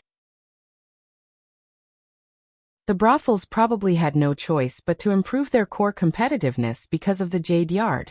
If they lost to others in certain aspects, as time went on, they wouldn't have enough fame, and the brothels would lose. Although the price of those small pieces of cloth was a little expensive, it couldn't stop the customers from liking them. To listen to the opera, they naturally had to listen to the most popular opera of the past few days, The Peacock Flies Southeast. The popularity of the brothel could be seen from the fact that the tickets for each show were sold out. There were a few standard brothels. Other than the ordinary shows, there was also a VIP area for women. The tickets for the VIP area were slightly more expensive, but the service was more attentive. In the summer, they provided free smoothies and cold drinks. As for the women's area, it was only recently opened. There was a difference between men and women, especially for women. They couldn't squeeze in with so many men in a crowded place. The one who first suggested this idea was Wuxia. Among the women, there were actually quite a few who liked to listen to opera. They were more emotional, and they were more partial to operas that depicted love like The Cowherd and the Weaver Girl and The Peacock Flies Southeast. When Li Yi and Xiaohuan walked into the brothel, they saw many women with masks covering their faces coming in and out. From their clothes, they didn't look like ordinary people. Today, Rui was invited by the crown princess. These few days, they had a lot of gatherings. Naturally, Mississippi Lu was busy every day. Even Yongning was invited to stay in the palace for 2 days by the old emperor. In her boredom, she could only bring Xiaohuan out to watch the opera. The Peacock Flies Southeast was a recent opera. It was about the Eastern Han Dynasty. The talented and beautiful Lu Lanji and Lu River's petty official Jiao Zhongqing were sincerely in love. However, her mother-in-law, Jiao Zhongqing, was not able to bear a child for 2 to 3 years. Lu Lanji resolutely asked to return. Jiao Zhongqing's pleas to her mother were in vain. The couple could only bid farewell, and both of them swore that heaven would not betray each other. After Lu Lanji returned home, her evil brother forced her to marry. Helpless, she agreed to marry the governor's son. Jiao Zhongqing rushed over when he heard the news. The couple promised to meet in the netherworld. On the day of Lanji's wedding, Lu Lanji raised her body to the pond of purity, and Jiao Zhongqing hung himself on the southeast branch. Both husband and wife died for love. Before the opera began, an old storyteller first read The Peacock Flies Southeast in a hoarse and sorrowful voice. On the day the cows and horses neighed, the bride entered the green hut. After dusk, the people settled down. My life ends today, my corpse remains. She took off her dress and shoes, raising her body to the pond of purity. When the official heard this, he knew that they would be parting for a long time. Wandering under the garden tree, hanging himself on the southeast branch. Before the opera began, Xiaohuan was already hugging Li Yi's arm and sobbing softly. Young master, Lanji is so pitiful. That old granny, why is she so bad? A good love story. Shouldn't the ending be 2 people getting back together again, and living happily for the rest of their lives? One raised her body to the pond of purity, the other hung himself on the southeast branch. It was really pitiful. Li Yi patted the little servant girl's shoulder to comfort her. It was a little pitiful, but there was nothing he could do. If it wasn't pitiful, how could he move more people? If it wasn't pitiful, how could he cause many women to reflect on their own status, and have the slightest desire to rebel against feudal ethics and feudal etiquette? If it wasn't pitiful, how could this fire burn even brighter? It was said that scholars were mostly angry youths. They dared to write anything, especially novels and plays. There was no lack of rebellious people. The scale was so big that it made people speechless. He didn't know what this nameless person was thinking. Did she think that the recent period was not too sensitive? What was her intention in writing such a thing? Was she not afraid of being checked? Was she trying to expose the man-eating nature of feudal etiquette, and passionately praise Lu Lanji and Jiao Zhongqing's loyalty to love and rebellious spirit of resisting oppression? Or was she trying to express the people's passionate yearning for the freedom of love and marriage? Especially when she created Lu Lanji. a typical image of an ancient woman who had reached the peak of being loyal to her family, but could only meet a tragic end. She hinted at the tragic fate of women in feudal society. What would the women who watched the opera think? Li Yi sighed and said, "She has ulterior motives, ulterior motives."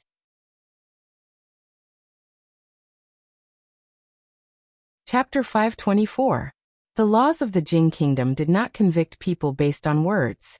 As long as one did not seek death to the point of inciting rebellion, writing about the current emperor and General Su Dingyuan Longyang, or fabricating some kind of impure rumor to deliberately smear the reputation of important officials of the court, the government would not care. Furthermore, because of their profession, they could be more open-minded in places like the brothels. They could ridicule the imperial court or criticize the country's policies. No one would care about that. Some black-hearted brothels even deliberately use false rumors as a gimmick to attract customers. However, no matter how arrogant they were, they would always have scruples. Even if they really wanted to express their thoughts, they would be very vague. John Doe was very insidious. He simply wanted to see the world in chaos. By writing such plays, it was obvious that he wanted to stir up the emotions of the women in the capital. Behind this, even Li Yi himself would not believe that there was no conspiracy behind it. It was said that he anonymously submitted 2 plays to Old Sun yesterday. One was called Romance of the Western Chamber, and the other seemed to be called The Peony Pavilion. They both reflected the rebellious phenomenon of young women breaking the shackles of feudal ethics and pursuing freedom and love. On a deeper level, it would probably arouse the women to reflect on their status in society. Maybe a vigorous women's rights movement would appear. With such a grand scheme, what was the intention of this John Doe? As the big boss behind the brothels, a good citizen of the Jing kingdom, and one of the top 10 outstanding youths of the country in the second year of the Jinghe period, could he spread such plays that disturbed the stability of the country and destroyed the harmony of society, and let the evil plan of the John Doe succeed? The answer was obvious. Xiao Huan wiped her tears while listening to the play. In the women's theater next door, there was also a play called The Peacock Flies to the Southeast. There were almost no empty seats in the hall. It was unknown how many women recalled their love that had died before it had even sprouted. Under the curtains, their eyes were already full of tears. Lu Longji's tragic fate resonated with many people. As women, was their fate destined to be like this? Her Royal Highness was the first to stand up for women. But now, Her Royal Highness was imprisoned in the palace, and even the most basic freedom was taken away. After Her Royal Highness, who would think for women? Should they maintain the status quo or strive to fight for something that should belong to them? Countless women fell into confusion. This Lu Dayo is also somewhat talented. Emperor Jing opened a memorial, looked at it, and nodded. If I remember correctly, he should have been the Anqi County magistrate before. Chengde nodded and said, "Yes, Lu Dayo was the former Anqi County magistrate. He was transferred to the capital a few months ago. Anqi County is full of talents.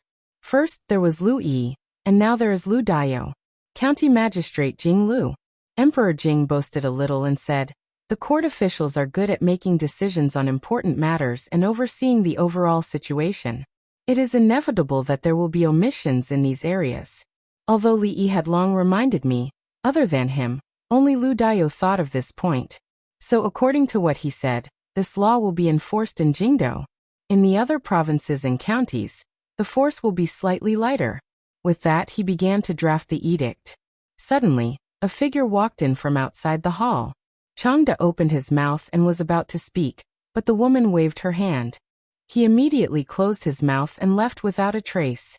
Emperor Jing finished drafting the imperial edict, and found that the surrounding atmosphere was a bit strange. When he looked up, he said in surprise, "Why is the Empress here?" The beautiful woman dressed in palace attire, and wearing a phoenix crown looked at Emperor Jing and said directly, "Your Majesty, when do you plan to release Emingzu?" Emperor Jing thought for a moment and said, "The time is not right. I'm afraid that she will have to endure for a few more days." The beautiful woman frowned and said, "What did Emingzu do wrong? She just wanted to do something for the women of the world. Emingzu is already suffering. If your Majesty makes things difficult for her, I will not agree. Emperor Jing said. When did I make things difficult for her? She is in the morning dew hall every day. She has wine to drink and meat to eat. Other than not being able to go out, her life is much better than mine. I just want to tell your majesty that if you still don't release Emingzu, your majesty will have a headache. The beautiful woman said one more sentence, and then turned to leave. Emperor Jing shook his head. Of course Emingzu had to be released, but he had to wait a few more days. When the heat of the matter died down, it would be much easier. If he brought it up now, there would probably be countless voices of opposition in the court. Your Majesty, in recent days, the public sentiment in Jingdo has become more and more serious. There are even women who have formed organizations. Although we have not seen them do anything, we cannot sit idly by. In the political hall, a supervising imperial censor was reporting the situation in Jingdo to Emperor Jing. Aren't we already preparing to issue a new law? Why is it like this? A few officials furrowed their brows and asked. The supervising imperial censor was depressed and wondered why such a situation had occurred. How would he know? He also felt that after the court issued the law, the hearts of the people in Jingdo would stabilize. Those women would certainly be grateful to the court and no longer be angry. Who would have thought that the matter was becoming more and more serious? Now, it was no longer just a problem of women. No one knew who it was, but the streets and alleys of Jingdo were covered with small notes. There were only a few short sentences on them, such as women can hold up half the sky. Relying on a man can only be a princess. Relying on oneself can be an empress. The empress had appeared. Were they going to rebel? Of course, the empress was just a metaphor. This was not important. What was important was that Jingdo was becoming more and more chaotic. A certain man who often beat his wife was found on the street this morning. His face was bruised and swollen, and his original appearance could not be recognized. He could only tremble and continuously say, "Heroine, have mercy." A 7-foot man now subconsciously avoided women when he saw them. It was likely that he would never be a man again in this life. A certain imperial censor who had impeached the princess returned home after a busy day. From his mother to his daughter, no one gave him a good look. There was not even rice in the pot. With great difficulty, he found 2 cold steamed buns to appease his hunger. He went to bed and wanted to be intimate with his wife. However, he was kicked off the bed. His wife was the daughter of a famous family. Although he was the head of the family, his status was only slightly higher than that of the family's dog. He could only be angry when he was kicked. That kick was really painful. A certain imperial censor rubbed his waist and continued. As of this morning, nearly 1,000 women have signed a petition for Her Royal Highness. Her Royal Highness is sharing the country's worries. In a moment of desperation, she has lost her etiquette in the court. It is pardonable. May I be so bold as to ask your majesty to pardon the eldest princess? Censor Lin's words are reasonable. I ask your majesty to pardon the eldest princess. I second that. Without a unified statement in advance, many court officials came out one after another to plead for Her Royal Highness to be pardoned. If Great Scholar Han had been beheaded, then so be it. Who asked him to not watch his mouth? These few days, the women in the family would disappear from the house from time to time. They did not know what mysterious activities they were doing. Their wives treated them coldly, and their daughters simply ignored them. Later, they found out that they were preparing to organize a group to plead for Her Royal Highness to pardon the eldest princess. Pleading was a common thing, but since ancient times, how could there be a woman who did this? Even if they ignored this matter, the family was still in a mess these few days. If Her Royal Highness was not released, they would really not be able to live on.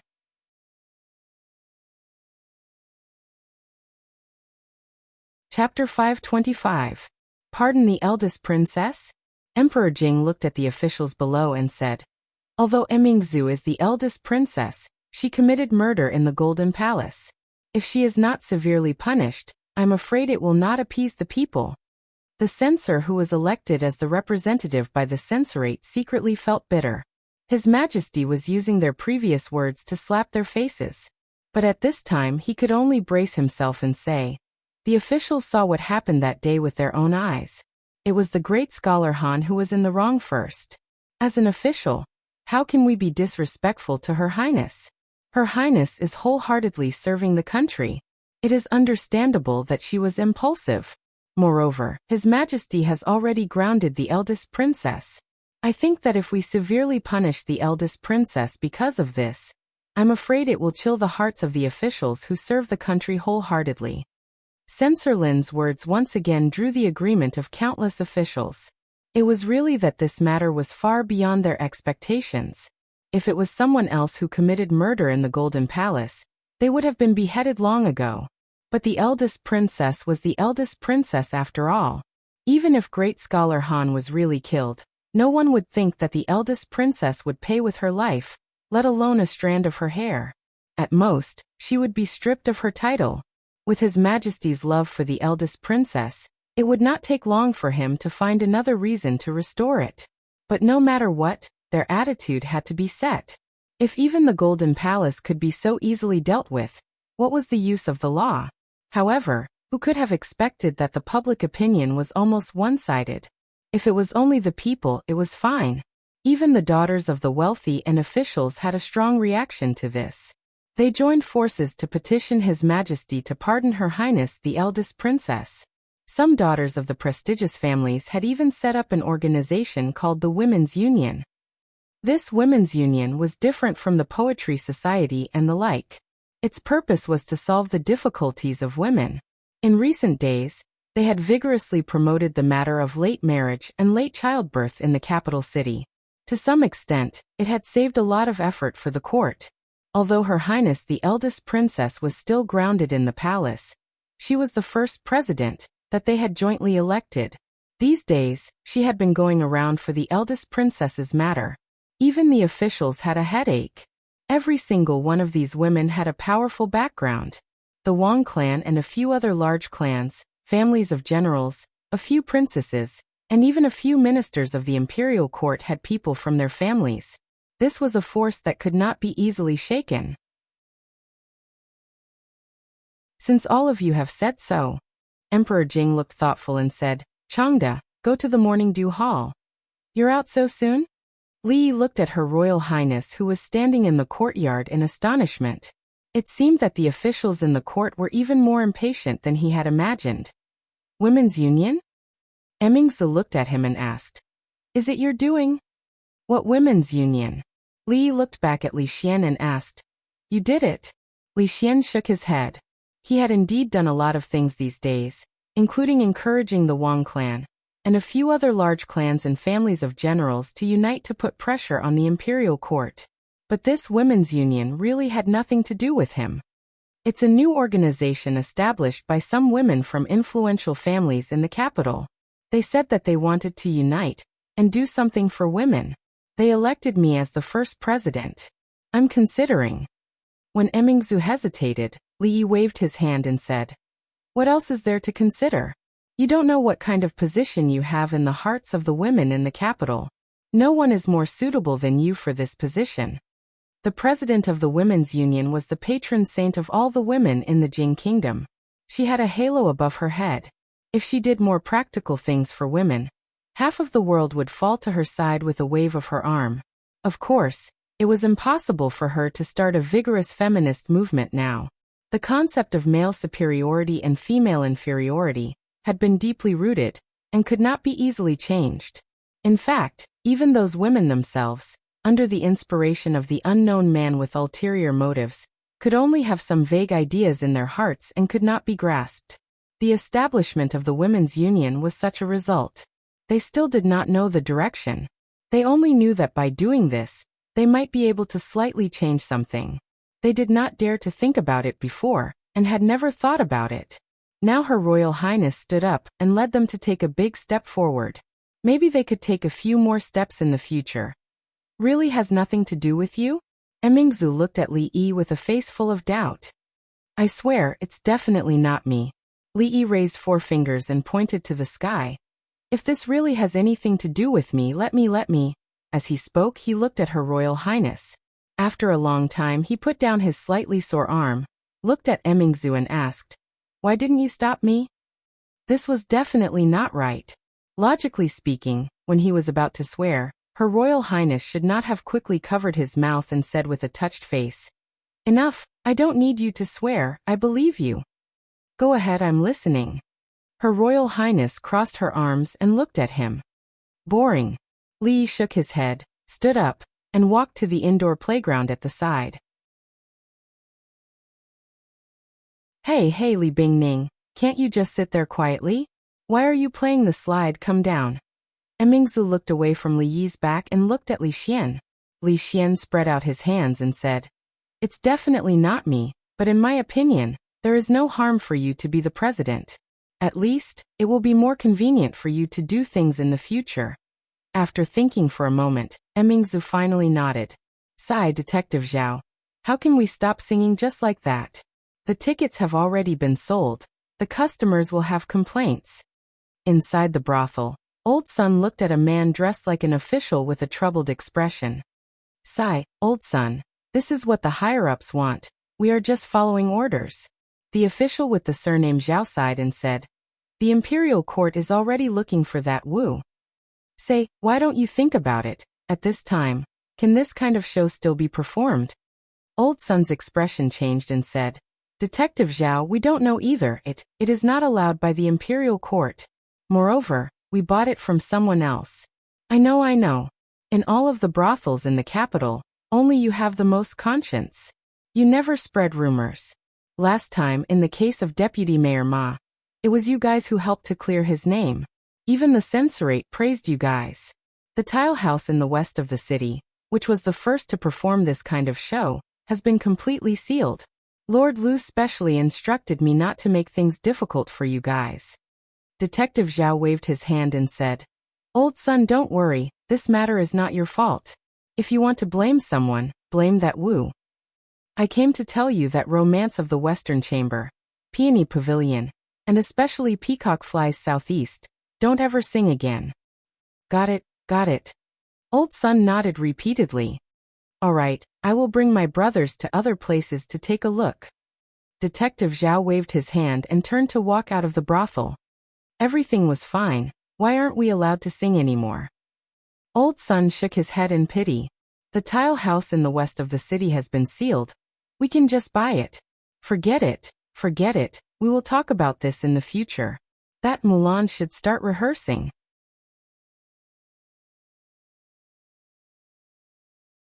Chapter 526. In the short span of a day, the Peacock Flies Southeast, the Peony Pavilion, and the Romance of the Western Chamber had completely disappeared from all the brothels in the capital. Even the handwritten scripts on the market had been forcibly confiscated by the officials. The commoners were naturally puzzled by the fact that they weren't even allowed to sell their scripts. However, the Imperial Court had never given them an explanation, so they were already used to it. In any case, there were plenty of plays in the brothels, so they could just watch something else. Sigh, I've gone all over the capital, but I still haven't been able to buy it. I'm going to get scolded by the young miss when I get back. A young servant girl wearing a green dress with her hair combed into two buns sighed as she walked along the road. Sigh, young miss. Suddenly, a voice rang out from beside her. The young servant girl turned around and saw a sneaky man waving at her from a corner of the wall. That man was ugly and extremely wretched. Thinking of what her mistress had said before, that in the capital, there were people who specialized in abducting and selling beautiful young girls like her. The young servant girl nervously retreated a few steps. Suddenly, someone grabbed her arm and forcefully pulled her into a small alley on the side. Save. She only managed to shout one word before her mouth was covered. It's over. The young girl's eyes immediately filled with tears when she thought of something extremely terrifying. Young Miss Chin. I'm afraid I won't be able to see you again. Lower your voice. The voice of a man behind her was a little anxious. Sensing that the man had let go of her, the young servant girl immediately took 2 steps back and looked at the man warily. A lewd smile appeared on the face of the wretched man. He unbuttoned his clothes and walked step by step towards the young girl in the corner of the wall. What do you want? The young girl's voice trembled, and her large eyes were filled with endless fear. Young miss, don't be afraid. The man smiled lewdly as he tore open his clothes. Both sides of his clothes were filled with pockets, and in the pockets were many thin books. The man revealed a mysterious smile and said, "Young miss, do you want books? The Romance of the Western Chamber, the Peony Pavilion, and the Peacock Flies Southeast all have them. They're all uncut versions." The young girl's expression froze. A moment later, the man sent the young servant girl out with a smile and said fervently, "Young miss, you can go ask around. My prices here are the lowest in the surrounding 18 streets. If you want to buy any other books, you can come find me here. If you want more than 10 books, I can even lower the price by 1 copper coin per book. That depends on how clear your copy is and how many mistakes there are." The little servant girl waved her hand and said, "All right, if you still want to buy it, I will come here to find you." The girl carried the booklets like a thief and disappeared into the crowd in no time. "I'm not allowed to sing anymore?" Li took a sip of tea and asked. Old Sun, who was sitting to the side, shook his head and said, "Yes, the government just sent someone yesterday to say that Peacock Flies Southeast, Romance of the Western Chamber, and Peony Pavilion are not allowed to sing. If you don't want me to sing, then I won't sing." Li waved his hand and didn't care at all. This incident was within his expectations. If it weren't for the incident with the princess, these 3 plays would at most be considered as skirting the boundaries in the current era. They were nothing in the brothel, and there were many other brothels that were even more ambitious than these. Unfortunately, the brothel just wanted to produce some new plays to attract customers, but they encountered such an incident. It was really unfortunate. Moreover, John Doe's goal should have already been achieved. Romance of the Western Chamber and the Peony Pavilion were also banned books in ancient times, but even Sister Dayu was obsessed with them. Didn't the young ladies of the big families and noble ladies also have a copy of it, hiding it under their pillows in their rooms, and secretly reading it when no one was around? Old Man Sun asked with uncertainty. "Then do we still want Mulan?" "Yes, of course. Why not?" Li looked at him and said, "Who is Hua Mulan? She is loyal and filial, and joined the army on behalf of her father. She is a heroine. Didn't there have been plays about her in the past? We just want people to cherish the memory of heroes. If they can be inspired by their moral integrity, learn to be brave and take on heavy responsibilities, not be greedy for high position and generous salary, serve the motherland, be brave and good at war, be filial to your parents, be brave and strong. That will also be excellent." Challenging feudal ethics and pursuing freedom of love were not allowed. This was very normal. If they had known that John Doe had such intentions, the brothel would not have fallen into his trap no matter what. However, since they were not allowed to do negative things, they could at least do something positive, right? The story of Hua Mulan, the heroine, had inspired countless people since ancient times. Although the dynasties had changed, there were still many dynasties that officially defined her as a national hero, and her story was widely spread. Although Her Royal Highness was a woman, she cared about the country. She was of noble birth. In order to understand the feelings of the people, she was willing to leave the palace and become a small constable. When the country's reputation was about to be damaged, she stepped forward bravely and risked her life to fight a grandmaster. Now, she did not hesitate to be imprisoned in order to speak up for the women of the world and change the unhealthy atmosphere in society. What kind of spirit was this? This was the spirit of internationalism. This was humanitarianism. This was the spirit of patriotism. All the people of the Jing Kingdom, regardless of gender, had to learn from her spirit of selflessness. From this point, they could become people who greatly benefited the people. A person's ability varied, but as long as they had this spirit, they would be a noble person, a pure person, a moral person, a person who was free from vulgar interests, and a person who was beneficial to the people. Her Royal Highness was such a person. Wasn't this the current Hua Mulan? No, Her Royal Highness had even more noble sentiments than Hua Mulan. It was not enough to just be Hua Mulan. When he had time, he would flip through the history books to see if there were any other national heroines who were not inferior to men. Heroes should receive the glory that belonged to them, and should not exist in the dusty history books. "You're right, sir." Old Sun looked enlightened. "You're really thoughtful, sir. I'll go back and urge them to hurry up and rehearse. Also, I'm afraid that this kind of play will be more popular among the women. When that time comes, we should add a few more women's performances. Fong was arm wrestling with Princess Shanning's guards on the stone table in the courtyard. It was a 1v5. All 5 of them were red in the face, but he still looked relaxed. The arrogant Lolita was so angry that she kept complaining that her guards were useless. She stopped watching and ran to the side with Yongning to play on the swing. After watching Old Sun leave, Li stood in the courtyard and let out a long sigh of relief. After all, this was a feudal society. To be able to do this was already the best that could be achieved.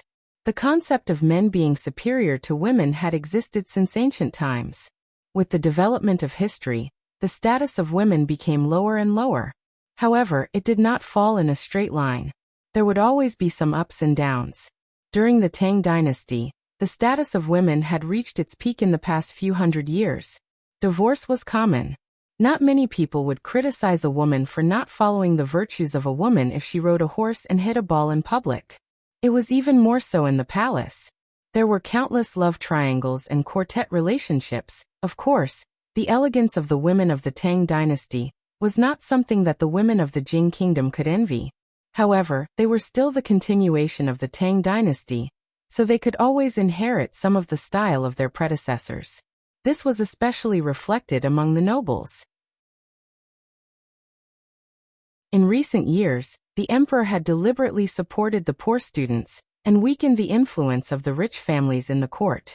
The poor students had a weak foundation and needed to find a backer. The rich families wanted to expand their influence, so the daughters of the rich families married into the lower class. This was the best choice for both sides. In the past few years, it was popular to the point that some married students did not dare to look at the list. Not to mention the poor students. Among the noble families, the probability of marriage was close to 90%. Who didn't have a powerful family and had not suffered much since childhood. How could they be bullied if they married into your family? This led to many high-spirited officials in the court, but when they returned home, they immediately shrunk their necks and behaved themselves. According to the analysis of the intelligence agencies, some officials in the Jing kingdom were so strict with their wives that it was shocking. Although they might not be influenced by women in some important decisions, in the upper class of the capital, women still had a lot of power.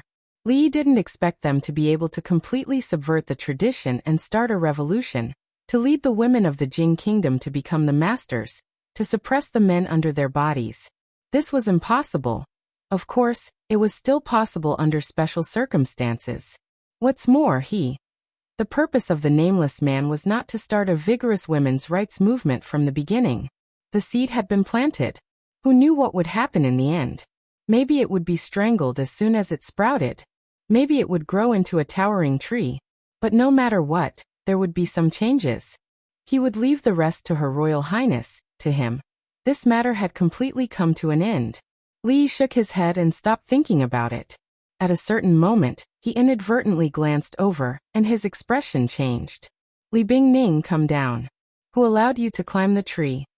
Li walked into the yard and pointed at the proud Lolita who was sitting on the tree and making faces at him.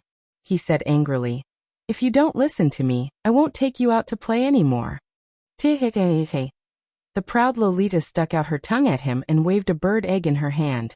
She said proudly, "Look, I dug it out. I'm good, right?" The proud Lolita had dared to climb up the tree to dig out a bird's nest. She had already climbed up the tree. The next step was probably going to be the sky. Mississippi Lou had to hide the kite that she brought from the Crown Prince's residence. "Will you climb the tree again next time?" When Li asked her with a straight face, the proud Lolita hid behind Rui. He could not even see her face. "I'll go and cook," Rui said with a smile. There were cooks in the mansion, but Rui still cooked most of the time. "Sister Rui, I'll go help you." The proud Lolita slipped away even faster. She stole a glance at Li and rushed into the kitchen before Rui. Li rubbed his eyebrows helplessly. He turned around and looked at the guards who were arm wrestling with Fong. He said angrily, "What are you all doing? Don't you want your heads anymore? And you, don't think that I won't scold you just because you're old." Why did His Majesty send you all here? What do you mean by standing at the door all day and dozing off? They didn't even know what their duties were. What kind of security team was sent by the old emperor? The guards immediately stood up. The eyes of the gray-robed old man at the door twitched. It took him a lot of effort to calm down the raging true energy in his heart. Your wife is watching from the side. How could anything happen to Her Highness? Besides, Princess Shining has decided to do something. Do you dare to stop her? Lu Dayo, the magistrate of the capital, was very happy today. He was singled out and praised by His Majesty in front of all the civil and military officials in the imperial court. He even received a lot of rewards. Looking at the envious eyes of the big shots who were usually more powerful than him, he felt as if he had drunk a bowl of iced sour plum soup on a hot day. He thought that he would only be able to guard the small piece of land in Anshi County for the rest of his life. He would be able to retire peacefully when he was old. When he was 60, he would have a big house with dozens of acres of land for retirement. He would have filial children and grandchildren. He would never run out of money. He could even have fun with his beautiful concubine every noon. These were not too much to ask for, were they? But he never thought that when he was middle-aged he would seem to be bewitched. His good luck was so good that even he was afraid. First, his Anshi County had a good reputation, and was rated as an advanced and civilized county in the country. He was also inexplicably promoted from Qing and prefecture to the capital and to the center of power. Although he was only a small county magistrate, he was able to sit in the position of the magistrate of the capital at his age. It was hard to say what position he would be promoted to in the future. Initially, he thought that as long as he did his job conscientiously, he would be able to catch His Majesty's eye as he was familiar with the way things were done in Anshi County. In any case, he was familiar with the way things were done in Anshi County. But who would have thought that after such a short time, before he had even warmed his seat, he would be summoned by His Majesty and come to the court for a one-day tour. When he returned to the county government, His Majesty's imperial edict and rewards had arrived. Because he was an outsider, he would be ostracized by the county magistrate and others from time to time. When he received the imperial edict just now, he saw that the county magistrate's face was pale with fear. Naturally, he felt proud in his heart. When he came out of the imperial palace just now, Lord Dong also praised him and said many words of encouragement. When Lord Dong was still the magistrate of Qing and prefecture, he was Anshi County magistrate. Now that he was working under Lord Dong, he could be considered to have a backer. As the son-in-law of Prime Minister Shen, and a person highly valued by His Majesty, Lord Dong's official career would certainly not be limited to a mere capital magistrate. This was not the only happy event recently. That good-for-nothing boy of his had worked hard, and actually passed the entrance examination of the School of Mathematics. His father would no longer have to worry about his future. Congratulations, Lord. Congratulations. County Magistrate Lu sat in the hall and took a sip of tea. Then, a person walked in from outside the door and came forward to congratulate him with a happy face. County Magistrate Lu waved his hand.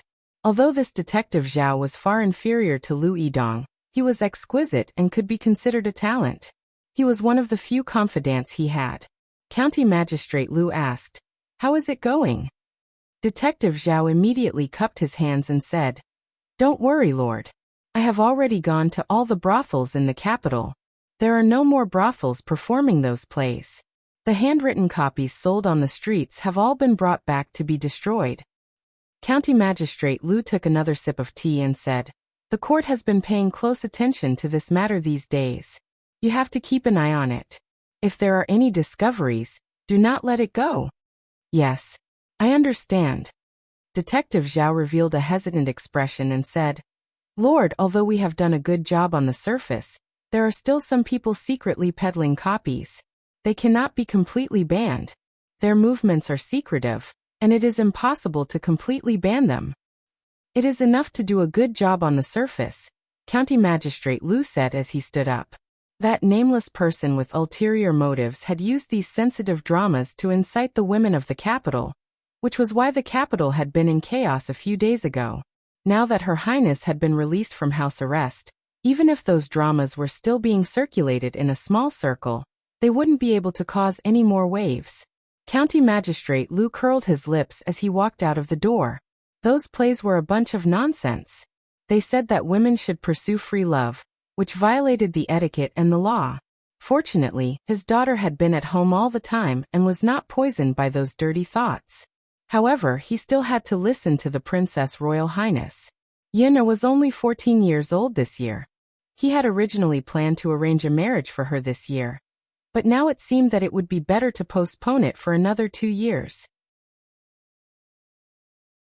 County Magistrate Lu walked to the door of his daughter's room and saw that it was unlocked.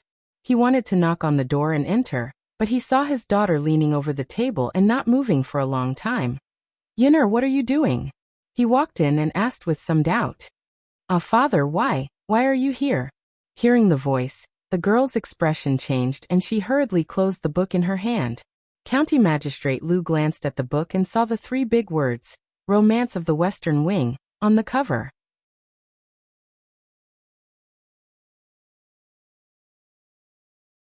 Chapter 527. It's over, it's over. Miss has been discovered. The girl named Xiaoqin put her ear to the corner of the window and looked frightened. I'm so angry. I'm so angry. After a while, County Magistrate Lu came out of his daughter's room angrily and locked the door. Seeing the little maid standing by the window, he asked, Xiaoqin, come here. The little maid trembled and came over. County Magistrate Lu threw the book, Romance of the Western Wing, on the ground and asked angrily, Tell me, how did Miss get this book? Ma, Master, I. Seeing County Magistrate Lu's angry look, the little maid trembled and couldn't say a word. Did young master give it to her? County Magistrate Lu suddenly frowned. This guy doesn't learn good things all day and only teaches his sister bad things. How dare he give her such a shameless book? I'll skin him alive. Ah. The little maid looked puzzled. Young master? It's really that brat. County Magistrate Lu's face darkened and he said, Keep a close eye on Miss and don't allow her to step out of the door. Brat, he's getting bolder and bolder. Oh. The little maid stood there in a daze with a silly expression. Dad, it's really not me. The young man leaned against the window and shouted, I've been studying mathematics at home these days. Dad, let me out. Dad, I admit that I went to Jade Courtyard 2 days ago. But what happened to my sister has nothing to do with me. As County Magistrate Lu walked out of a moon-shaped door, the young man's voice gradually disappeared. All of them have grown up. County Magistrate Lu's face was livid. His daughter watched that kind of indecent drama and his son went to a brothel. No matter how he looked at it, it seemed that he, as a father, was not strict with his children. He had been busy with official affairs these days and indeed neglected to discipline them. Hey, where did Lord Lu go? Detective Zhao looked around the county government office with a puzzled expression. Until he saw a figure coming from the arched door, he hurried to greet him and said, Lord. What's the matter? Say it. County Magistrate Lu had a belly full of anger and had nowhere to vent it, so he said coldly, Detective Zhao was startled. He knew that something was wrong with Lord Lu. If he had known earlier, he would have kept a low profile for a while. But now, he had no choice but to bite the bullet. He carefully said, Sir, in the city, the brothel in the city has a new show today. It's called Mulan. Hua Mulan? Lord Lu raised his eyebrows and said, Why is it a woman again? What do they want? Didn't I say that we are not allowed to sing these kinds of nonsense? Now that he heard things related to women, he was annoyed, so he naturally spoke with some anger. In that case, I'll tell them that they're not allowed to sing this song either. Detective Zhao probed. County Magistrate Lu said coldly, You're not allowed to sing. If anyone sings in a brothel again, bring him back. Then he added, if it's old son, try to persuade him. All right, I'll go now. Detective Zhao nodded. I'll take my leave. He turned his head and walked out, mumbling. Everyone says that Her Royal Highness is the reincarnation of Hua Mulan. Women are not inferior to men. Who is Hua Mulan? How can she be compared to Her Royal Highness? Her Royal Highness? County Magistrate Lu's expression changed, and he immediately said, Come back. Sir, is there anything else? Detective Zhao quickly turned his head. County Magistrate Lu looked at him and asked, "Is it just Hua Mulan? Is there anything else?" Detective Zhao asked doubtfully, "Sir, what do you mean?"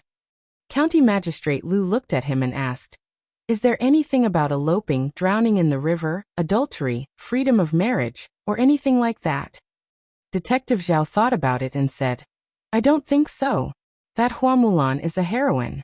She's loyal and filial. She's brave and smart. The people are saying that Her Royal Highness is... There's no elopement. Why are you reporting that she drowned in the river?" County Magistrate Lu pointed at his nose and said, "Do you have nothing to do all day? Hua Mulan is a national hero. She's not inferior to men. Why do you care about her singing and praising her? Do you think that I'm not busy enough?" Detective Zhao stood rooted to the ground. His breathing was rapid, and his chest was heaving up and down. After a long time, he gradually calmed down. He looked at County Magistrate Lu and said, "Sir, I have something to say. I don't know if I should say it." "Say it." County Magistrate Lu was affected by what had just happened. His tone was slightly gentler. I forgot." Detective Zhao sighed. In the end, he didn't have the courage to say those 3 words to Lord Lu. He said, "I'll take my leave." County Magistrate Lu waved his hand at him and stroked the short beard on his chin. Hua Mulan, Princess Royal. Could this be the doing of the Princess Royal or Her Majesty? The Princess Royal's Women's Union had the support of Her Majesty and Her Majesty the Queen. This move was probably to further establish the Princess Royal's prestige in the hearts of the people. If he messed it up, that was close. County Magistrate Lu patted his chest and was secretly shocked. Recently, the Tsundere Loli had been pestering Rui for some reason. She stopped swinging on the swing and stopped playing on the slide. Instead, she circled around Rui all day. Her behavior was extremely abnormal.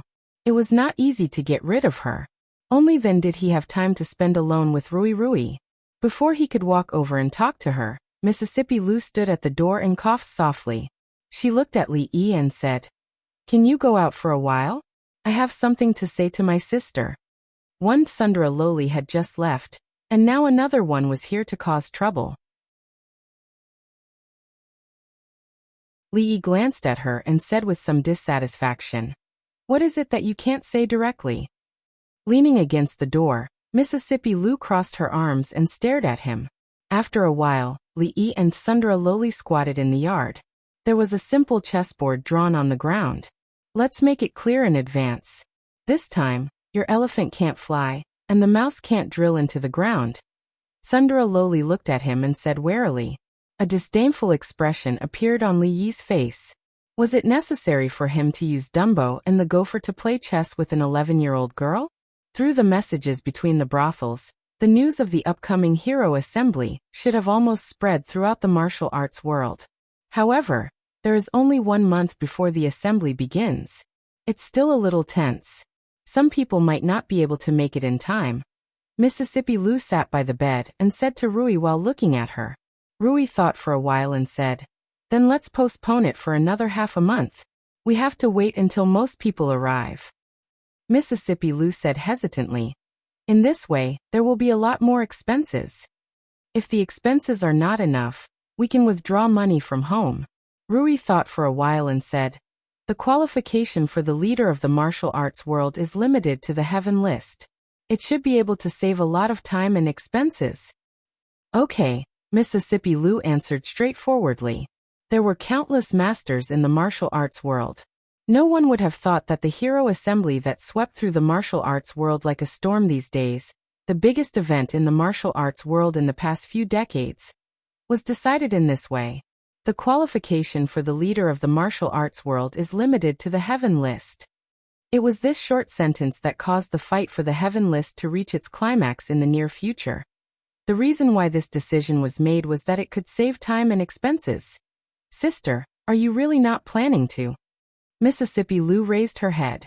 She only managed to finish her sentence when Rui shook her head and said, "You know, I can't do these things."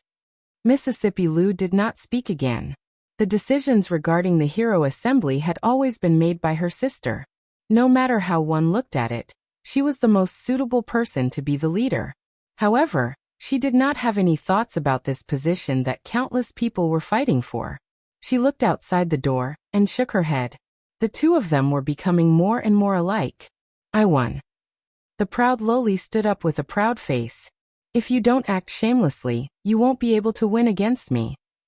Li frowned and thought for a while. He raised his head and looked at her. He asked, have you heard of Tiger? The kind that can jump out of the enemy's encirclement with its tail?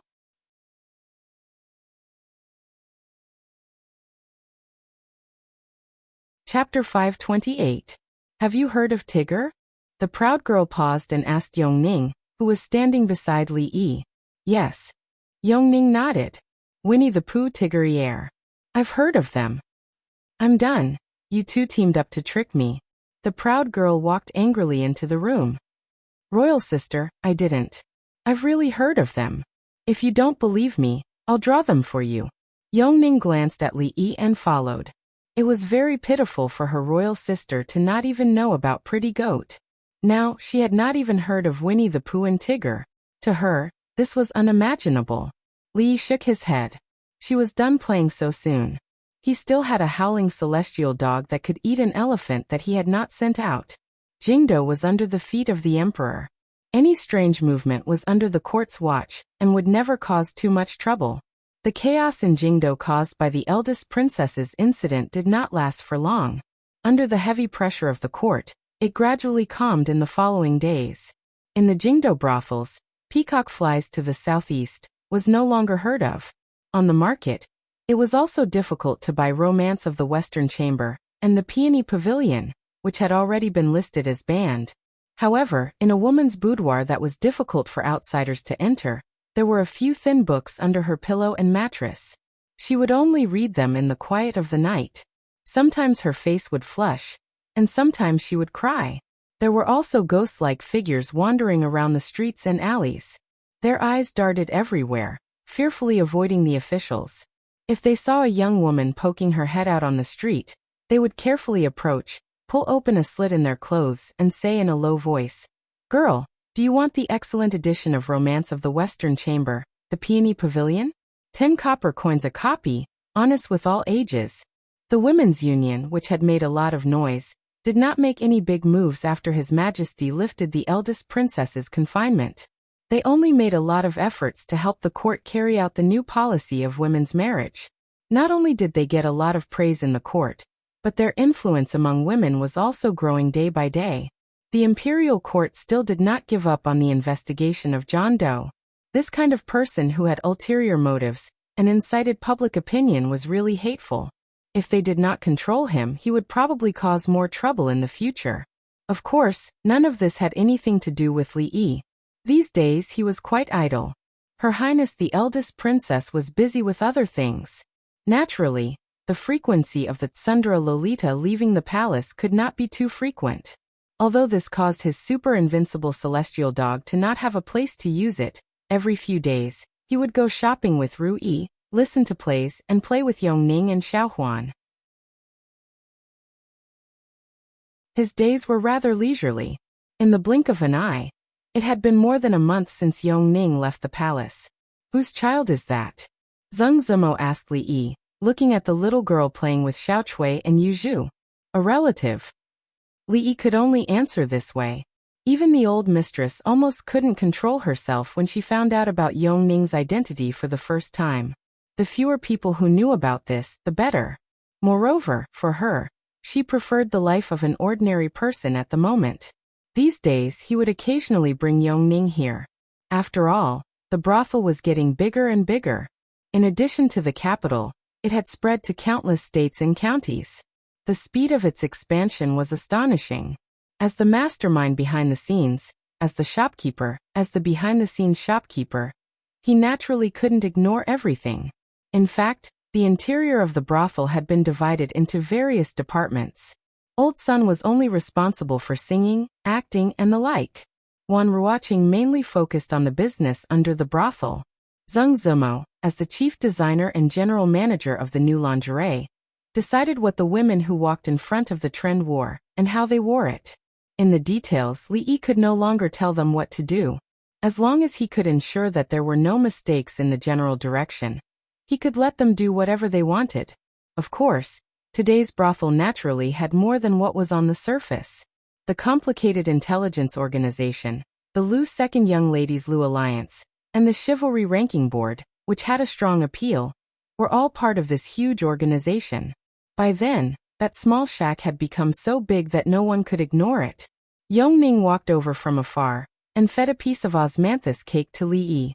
She said, "Brother, this osmanthus cake is so delicious. When we go back, let's bring some for Sister Rui, Sister Xiaohuan, and Sister Duanwu." The old man standing behind her was already used to this. He wasn't surprised at how the princess called Li Yi. "Little sister, what's your name?" Zheng Zimo squatted down and picked Yongning up. She tapped on her nose and asked, "My name is Li Xini." Yongning wasn't shy at all. She was no longer the silly princess who only stared at the sky. She looked back at Li Yi and said, "Brother, I've seen this sister on TV before." Court examination? Zheng Zimo was confused. Li Yi didn't explain to Zheng Zimo. Yongning was a child after all.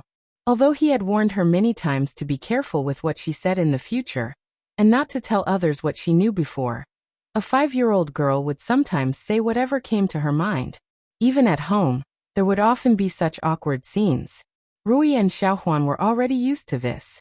TV means, anyway, they are praising you for being beautiful.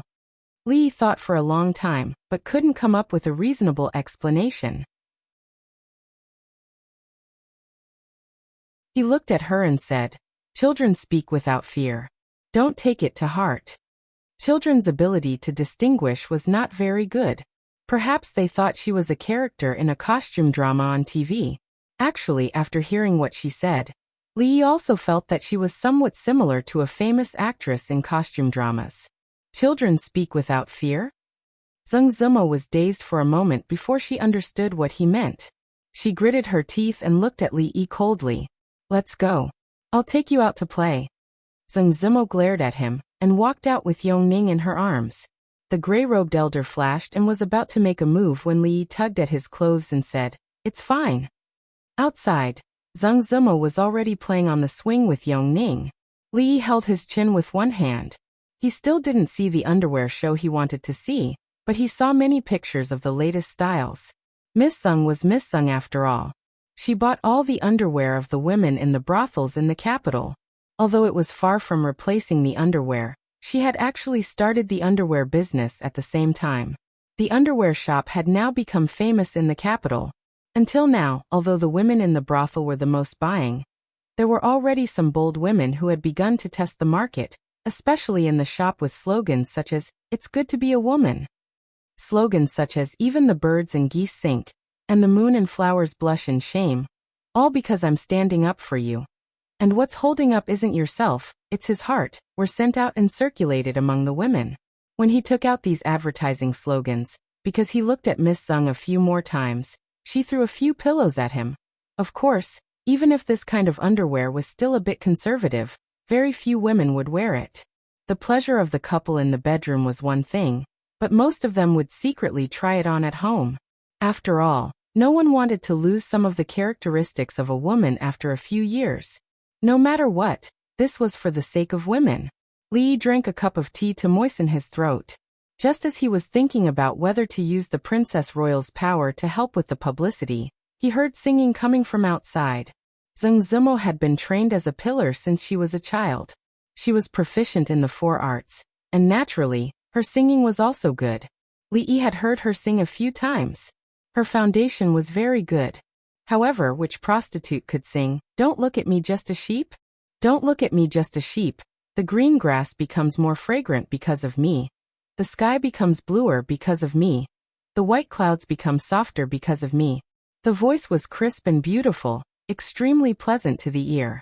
Li didn't have time to swallow a mouthful of tea and sprayed it all out.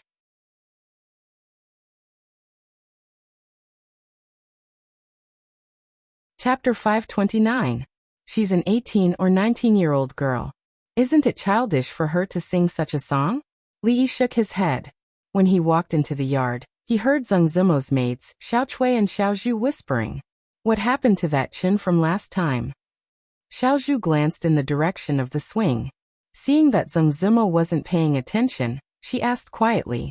Xiao Chui pouted and said, "What else?" "He came several times, but Miss didn't see him." "I heard that Chen's family is quite well off. His family is an official. So what if he's an official? We even know someone with a title." Xiao Chui didn't care at all and said, "That Chen isn't good looking. Miss doesn't want to be his concubine. Being an official isn't good. Miss will be wronged if she goes there." If the young miss went over, she would naturally have to follow. That young Master Chen was actually quite good-looking. He was a fair-skinned young man, but compared to young Master Li, he was still inferior. Even if it wasn't for the young mistress, for her own sake, she would definitely choose someone she liked more. However, Miss and Li didn't seem to have that intention. This wouldn't do. How about waiting until the next time Miss took a bath or changed clothes, and then let Li in? This could be considered. It would be best if the rice could be cooked. Li walked over and asked curiously, "What Chun?" Xiao Chui looked back at Li Yi and said, "He's an admirer of Miss and wants to take Miss as a concubine. He's been here many times." After saying that, he stared at the expression on Li Yi's face.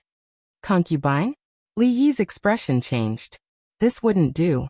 If Goddess Luo Shui ran away with someone else, where would he find such a good chief designer, chief artist, chief brothel manager? Wouldn't everything be a mess? Seeing the expression on his face, Xiao Chui finally relaxed.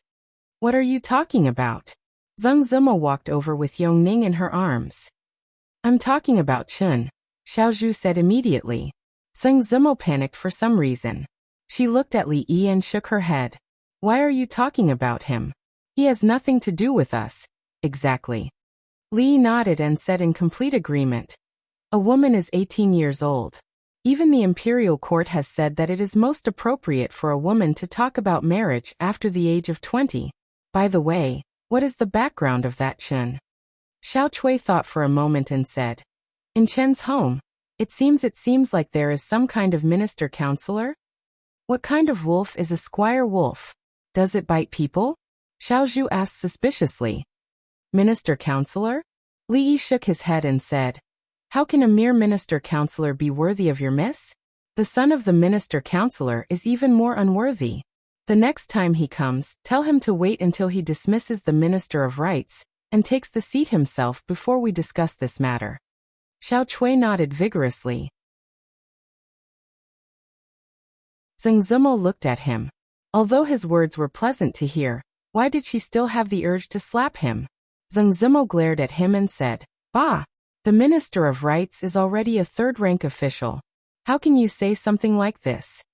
Li Yi sighed and said, "Self-improvement is the most important thing for a woman. If you look down on yourself, who will look up to you? So what if he's the Minister of Rights? So what if he's a third-rank official? You are the famous Luo Shui goddess of the Jing Kingdom. Just say the word, and the line of suitors will stretch from here to outside the city. How can you not have this little bit of confidence?" "Zheng Zimo."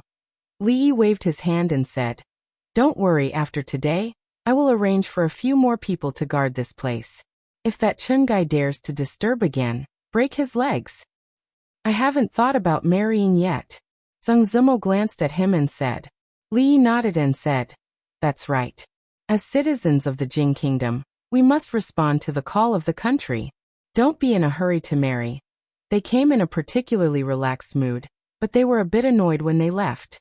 This bastard surnamed Chun. Why did he come to make trouble at this critical time? Miss Sung was only 18, 2 years away from turning 20. She couldn't even get a marriage certificate, let alone ask for a marriage. Besides, the Ministry of Rights was surnamed Chun. Wasn't this clearly related to Duke Chen's mansion? The Ministry of Rights was basically the territory of the Chun family, so this minister-counselor should be the same. He was probably a branch or relative of the Chun family, related to Duke Chen's mansion. There weren't many good people among them. Could he push Miss Sung into the fire pit? Obviously not. He was willing to go through fire and water for a friend, even if he had to offend the Chun family for this. Although it seemed that he had already offended the Chun family a long time ago. Li Yi sighed. If Miss Sung wanted to leave, he would really be reluctant.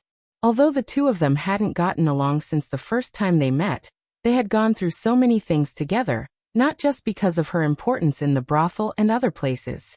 He was just joking just now. With her character, if she really wanted to do something, probably no one could stop her. Ever since she resolutely left the jadeite courtyard when she was the most popular, even though she became famous because of the goddess of Luo River and her value skyrocketed 100 times, or even 1,000 times, she still didn't regret her decision. She lived a hard life with Xiao Chui. From this, it could be seen what kind of opinions she had.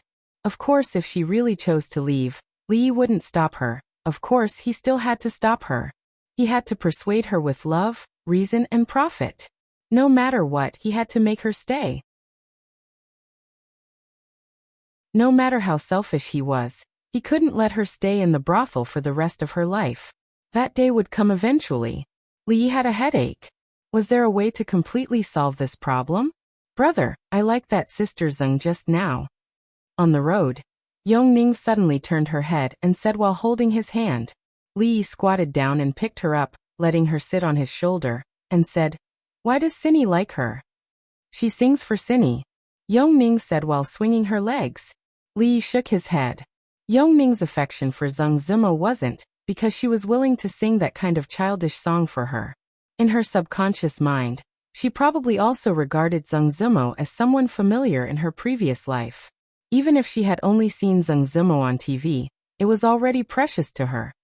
"Brother, do you like Sister Zeng?" Yongning grabbed Li Yi's neck and asked. "Do you like her?" "I like her." Li Yi sighed and said helplessly his neck was about to break. "Yeah, I knew it." The little girl was obviously happy. "Brother, I want to hear you sing." She became more talkative when she was alone with Li Yi. "Sure, what song do you want to listen to?" "Two Tigers." "Can you change to another song?" "Change what?" "How about Don't Look at Me, I'm Just a Sheep?" "I've heard it just now." Okay. Li Yi could only shake his head helplessly again. A moment later, a voice came. Two tigers, running fast, one without ears, one without tail, how strange. How strange. A few steps behind him, several palace guards tightly pursed their lips, but they didn't dare to laugh. Their bodies were slightly trembling, and their faces were already a little blue. Even the faces of the two gray-robed old men twitched when they raised their heads to look ahead. Hearing a strange movement behind him, Li Yi turned around and saw their expressions. He said coldly, "If anyone dares to laugh today, I'll push the merry-go-round for the whole day tomorrow." This was a life-threatening task. When the guards heard this, their expressions immediately turned serious, and no longer showed the slightest hint of surprise. Li Yi turned around with satisfaction and continued to sing, "Two tigers. Puff. Haha. I really can't help it." All the guards clutched their stomachs and staggered. Li Yi's expression was calm, and he didn't look back. Fong had been working hard these days, and it was time to take a few days off to relax.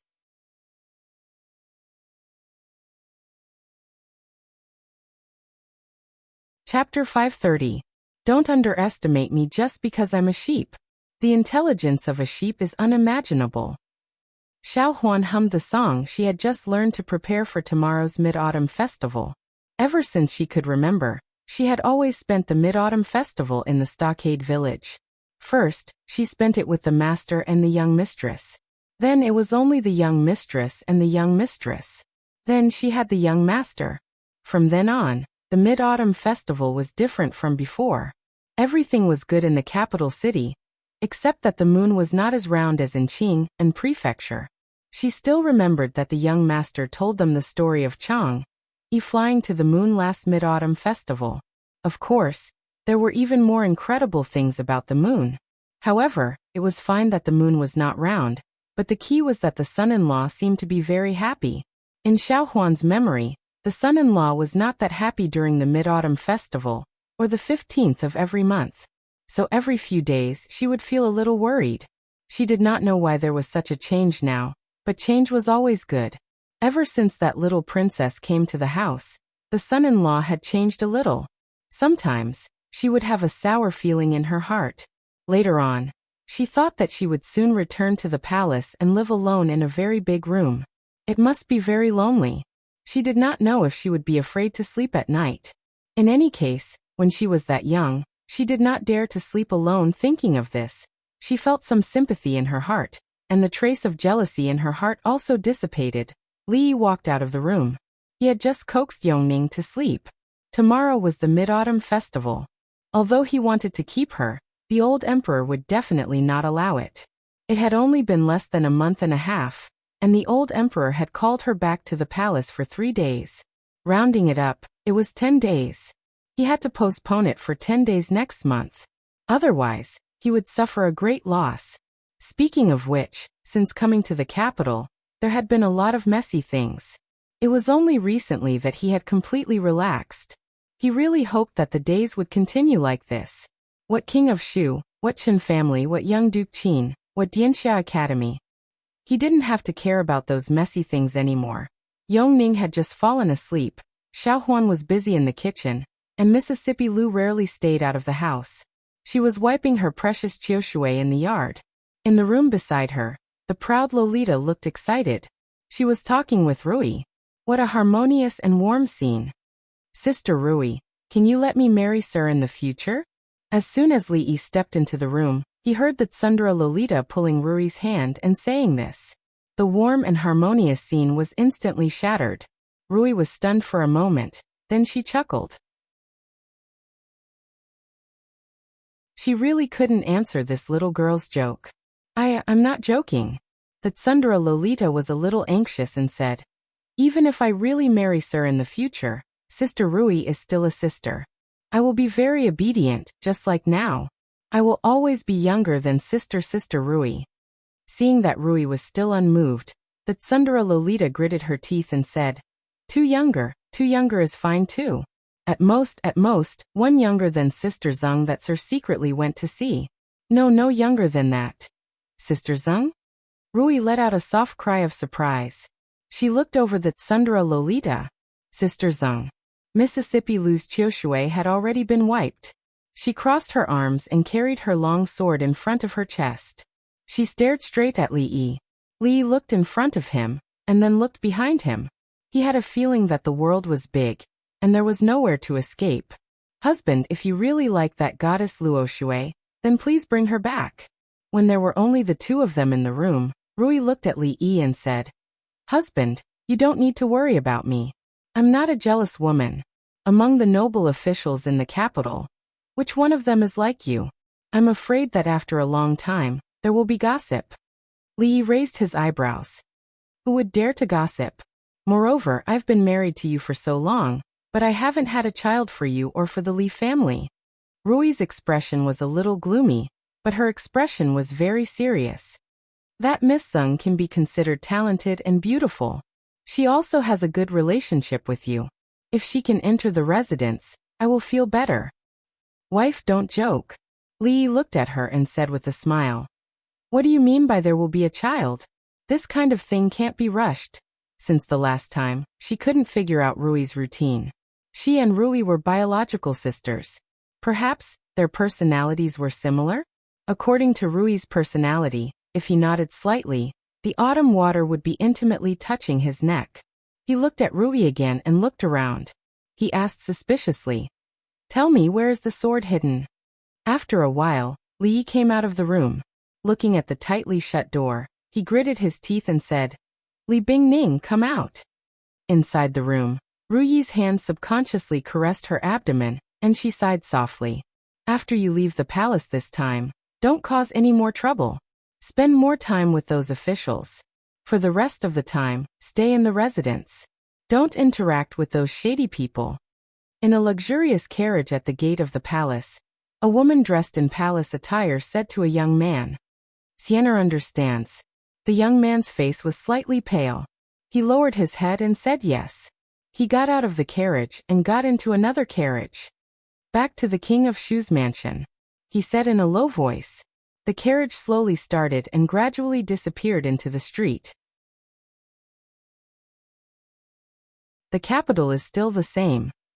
The King of Shu murmured as the carriage moved forward with difficulty on the crowded street. He held a thick book in one hand and lifted the curtain with the other. At the same time, in the Qin mansion, Another young man slowly walked out of the room while holding his chest. He took a few deep breaths of air, and a strange smile appeared on his face. The taste of freedom, it's been a long time. Greetings, little Duke. A timid voice sounded out from the side. Qin Yu turned to look at the unfamiliar maidservant, an expression of interest on his face. However, when he saw the long scar on the side of her face, he frowned and asked, "Why haven't I seen you before?" I only entered the mansion half a month ago," the servant girl said carefully. Qin Yu didn't ask anymore and just waved his hand in annoyance. "I'll take my leave." The servant girl breathed a sigh of relief and left in a hurry. Although she had just entered the mansion, she had heard many rumors about the little Duke. There were many servant girls in the mansion who had been violated by him. Naturally, she was afraid of him. "Xiaomei, why are you in such a hurry?" A rough voice of a man came from the side. The servant girl called Xiaomei stopped in her tracks and said, "Brother Wu, it's nothing." "Yes, this is the backyard. Walk slowly and don't bump into anyone." The man nodded and said, "Brother Wu, I understand." The servant girl nodded. Brother Wu was a favorite of Fifth Lord, and was a very good person. When a few servants bullied her last time, he had stood up for her, and had always taken good care of her. "All right, you can go. I still have something to do." The man waved his hand, turned around, and left. The servant girl named Xiaomei stood there in a daze for a while. She sighed, and a complicated expression appeared on her face. Only when a voice calling for her came from the front did she respond and quickly run over.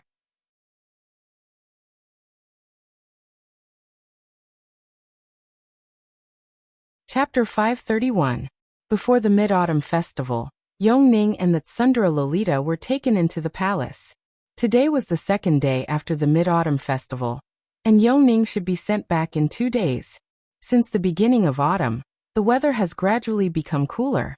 The unbearable summer heat has gradually faded away. In the capital, the smoothie shops and ice-making workshops have gradually closed, but the sales of ruis are as hot as ever. According to the experience of last year, this kind of popularity will continue for at least 3 months, and will gradually decline after the first snow falls. Li Yi was lying on the rocking chair in the courtyard with his eyes closed. Xiao Huan stood behind him, and a pair of skillful hands pressed on his head skillfully. Knowing that her son-in-law was thinking about something, this time, she didn't chatter in Li Yi's ear, which was rare. Li Yi was indeed thinking about something, and it was a very troublesome thing. Rui's mood has been a little depressed in recent days. He thought it was a normal reaction during a special period, and tried all kinds of methods but failed to change it. It was not until 2 days ago that he found the crux of the matter. It has been a few months since the two of them consummated their marriage. Under normal circumstances, there should be no movement in her stomach. This is what she cares about. This is also what Li Yi is worried about. Could it be that in the process of transmigration, some unknown changes occurred in some places, leading to the current situation? He even went to the Imperial Physician's Bureau to find Lu Jimin. Although old Lu's diagnosis was that there was no problem, it did not make him feel at ease. After all, if there was really something wrong because of the different body and soul, it was not something that could be seen just by feeling the pulse. Of course, the problem may also lie with Rui. After all, this matter seems to have nothing to do with the level of martial arts. But considering the pressure in her heart, Li Yi did not say anything or do anything, and tried to avoid this topic these 2 days. Since ancient times, people would blame this kind of thing on women. Even they themselves thought so. No wonder Rui wanted him to marry Miss Sung. This has probably become a knot in her heart that can't be untied. Forget it, stop rubbing. The more he thought about it, the more annoyed he became. Li Yi patted Xiao Huan's hand and said, "Oh." The young maidservant behind her responded in a low voice. She had a worried expression on her face. The son-in-law had encountered some trouble, and the young miss didn't seem to be very happy either. How good would it be if she could help the son-in-law? The sound of footsteps came from outside the door. Xiao Huan raised her head and saw the princess who often came to the house walking in. She could see princesses every day, and more than one of them. She was already immune to princesses. "Xiao Huan, brew a cup of tea." Li Yi casually stretched out his hand as a greeting and said, Sit anywhere. The maidservant looked around. There wasn't even a chair here. Did the son-in-law want the princess to sit on the floor? Guild leader, you shouldn't be so free lately, right? Li Yi asked lazily as he looked at the princess. Emingzi didn't sit down. She looked at him and said, the specific things are naturally done by the subordinates. I'm not that busy. Li Yi sat up from the chair and looked at her. How could she not be busy? The women's union didn't bring all the women together to hold a party every day to discuss which perfume smelled better, or which brassiere was more stylish. They clearly could do more things. Emingzi looked at him and asked, when the women of the noble families in the capital unite, they can indeed do some practical things for more women. How did you think of it? Li Yi stood up from the chair and said, what do you mean, how did I think of it? The women's union is the crystallization of the wisdom of the women in the capital. What does it have to do with me? The princess nodded and said, I always feel that the women's union can do more than help the court implement the law of delaying the age of marriage for women. What do you think? Li Yi waved his hand and said, I don't understand the matters of you women. Say a few words. Emingzi looked at him and said, delaying the age of marriage for women and standardizing the midwifery procedures were all proposed by you. I really don't understand. Say it. Li Yi hesitated for a moment and said, then I'll simply say a few words. I'm all ears, the princess said as she sat in the chair that Li Yi had just sat in. This women's union, of course, has more than just that. Women are of low status and are often bullied. In this case, even the government sometimes doesn't give them justice according to the law. Your women's union can act as an umbrella for these women. While standardizing the law, you can also return a clear sky to the capital. After the implementation of the new marriage law, it will make the lives of many poor families in the capital more difficult. You can provide these women who have reached the age of 13 with jobs that they can do.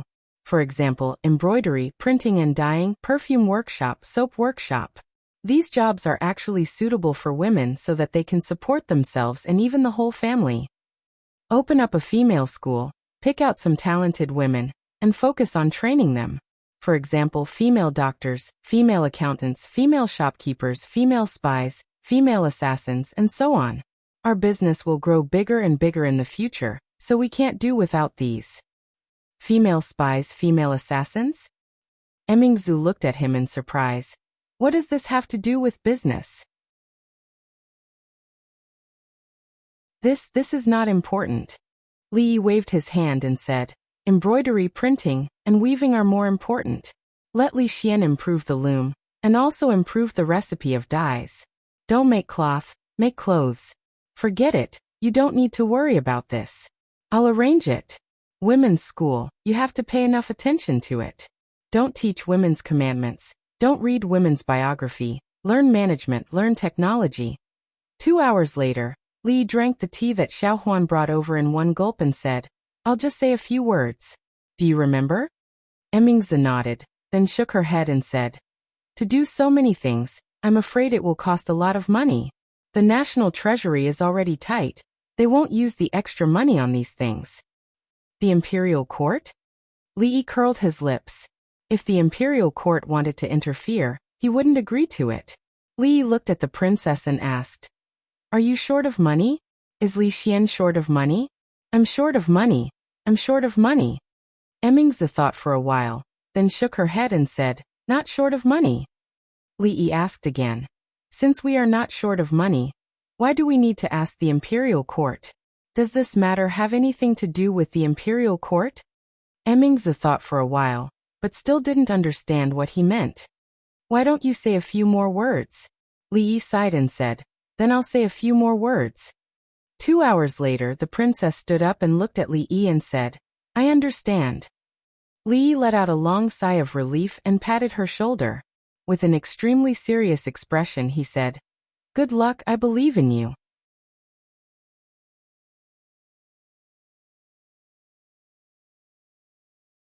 Chapter 532. Something is not quite right. Before the princess left, she suddenly turned around and looked at Li Yi with bright eyes. Just now he had said a few more words. Li Yi was very thirsty. He held a pot of tea and gulped it down. Hearing this, he put down the teapot and asked, What is wrong? The princess showed a thoughtful expression and said, You usually avoid trouble when you can, and you don't say a word more if you can. Why are you so attentive this time? There must be something wrong. Looking at Mingzhu's slightly suspicious eyes, Li Yi wanted to throw the teapot in his hand at her. F***ck. I just said a few more words. What's wrong? Do you think I have any ulterior motives? If you were the first prince instead of the eldest princess, I wouldn't have to do these things and say these words. I have nothing better to do. At the risk of being checked by the court, I helped to implement the new marriage law. And I stayed up late to write the script. I even had a few pimples on my face. I also had to hire the internet water army to fan the flames and create public opinion. It was not easy for me to do all this. It was good to sell perfume and underwear. Why would I care about the happiness of the women in the world? Whether their thoughts were independent or not, and whether their consciousness of struggle was awakened. What a heartless fellow. Why didn't she take a look at who was the one getting the benefits? All she did was casually show her blade in the imperial court, and earned her reputation and money. When the two ideas he had just said became reality, who knew what she would get? Now, she was actually suspecting that he had ulterior motives? Without him, she would still be grounded. Xiaohuan, see the guest out. Li Yi lay back on the chair, and was extremely disappointed. He didn't look at her again and ordered the little maid. The little maid looked ahead blankly. That was the princess. How could he see her out? Mingzhu wants to open a girls' school? Emperor Jing turned his head and looked. He shook his head and said, According to what the empress said, the scale of this girls' school is really rare in the world. It can be called another directorate. The national treasury has always been tight, but there is no extra money for her to toss about. Although women's schools were rare among the common people, they were indispensable to those scholarly families and aristocratic families. The girls in the family had to enter the women's school at an early age. Aside from learning the 4 arts of zither, chess, calligraphy and painting, as well as poetry and classics, they also had to learn the women's reflections and women's training, which were related to women's virtues, women's duties, and the etiquette of the boudoir. He was not surprised that Mingzhu wanted to do something for women these days, and wanted to open a girls' school. However, if they followed her plan, it would cost a lot of money. The national treasury was already tight, so it was impossible to use the money on these things. The empress put a bowl of soup on the table in front of Emperor Jing and said, Your Majesty guessed wrong this time. Mingzhu did not want to take money from the national treasury. Emperor Jing asked doubtfully, Without an investment of 100,000 taels of silver, I'm afraid it will be difficult to succeed. Where will she get the money? The empress smiled and said, Your Majesty, do you know what is the most profitable business in Jingdo? Jing Emperor drank a mouthful of soup, and turned to look at her. He had to deal with countless government affairs every day. How could he have the energy to care about these things? It's perfume. The empress looked at him and said, In the palace, from the concubines to the palace maids, even the little princesses use perfume. It is very popular outside the palace. Every time a new product is released, it will set off a wave in the circle of the noble ladies in the city. Your Majesty, do you know how much this inch-tall bottle of perfume sells for? Emperor Jing shook his head. Li Yi said that he could not smell perfume, so the palace maids around him were not allowed to use it. The empress never used it, so he was not very clear about this. 10 taels of silver. The empress shook her head and looked at him. 1 bottle is 10 taels of silver. Even so, there are still countless people scrambling for it. What's more, perfume is only one of the industries under Mingzhu's name. The profits of soap and liquor are not inferior to perfume. To be honest, I do not know how much wealth Mingzhu has now. Emperor Jing was surprised and said, These things have such a big profit. In just half a year, she can easily take out 100,000 taels of silver? 100,000 taels of silver was not a small amount. It should be known that the annual tax revenue of the Jing kingdom was only 10 million strings of silver. In the past 2 years, there had been disasters. Last year's tax revenue was only 8 million strings of silver. It was incredible that Mingzhu alone had a wealth of 100,000 or more in such a short period of time. This is all thanks to your Majesty's county early. The Empress smiled and said, not only Emingzu, but Xian'er has also earned a lot of money in the past 6 months. I have received their filial piety these days. My hands are tired. He did not want to be a good county earl, but learned to do those profit-seeking things like a businessman. Emperor Jing shook his head and asked, what has Li Yi been doing these days? Changda's figure appeared behind him and said, Your Majesty, County Early has been playing around with the 2 princesses these days. What else? Seeing that Changda did not speak again after saying one sentence, Emperor Jing looked back and asked after a while, Your Majesty, nothing else. Changda shook his head and said. Emperor Jing was stunned and asked, He only plays with Yongning Shaning every day? Changda nodded and said, County Early said that this is to let Princess Yongning relax and help her illness. Emperor Jing waved his hand and said helplessly, I don't know where he learned his medical skills. Although it seems absurd, it is effective. Forget it, Changda thought for a while and said. County Early also said that because His Majesty summoned Princess Yongning to the palace twice and interrupted the treatment, she needs another 10 days of treatment. Treatment? Emperor Jing frowned and asked, What do you mean? It means that because His Majesty summoned the princess to the palace for 3 days, the princess needs to stay in County Earl Li's mansion for another 10 days. Changda said. Nonsense. Emperor Jing slammed the table and said, A monarch does not joke. I said 2 months, so it is 2 months. Not a day more, not a day less. You actually blame me for summoning Yongning into the palace? Why, can't I see my own daughter? Changda sighed and said, County Early said that the last 10 days are very important. If something goes wrong, I am afraid that all the previous efforts will be wasted. Her Royal Highness may become like before. Hearing this, Emperor Jing's body shook slightly. How could he forget that stupid expression and empty eyes? After a moment of silence, he gritted his teeth and said, 10 days, forget it. 10 days is 10 days. Thinking of another thing, Emperor Jing suddenly asked, Where did Shaning go? Why haven't I seen her these days? Changda pondered for a moment and said, Didn't His Majesty order that Princess Shaning can go out of the palace these days? Only then did Emperor Jing remember that Shou Ning had thrown a tantrum and threatened to go on a hunger strike. He had a headache before he agreed. In these 2 months, he could go out of the palace to see Yongning. Did she go every day? After a while, an angry voice came from the Hall of Diligent Government. Is it not enough to kidnap my daughter? Do you want to kidnap another one?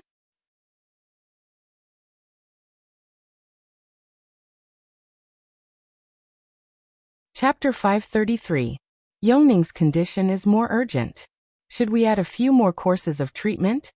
Li thought about it carefully and felt that the old emperor wouldn't agree.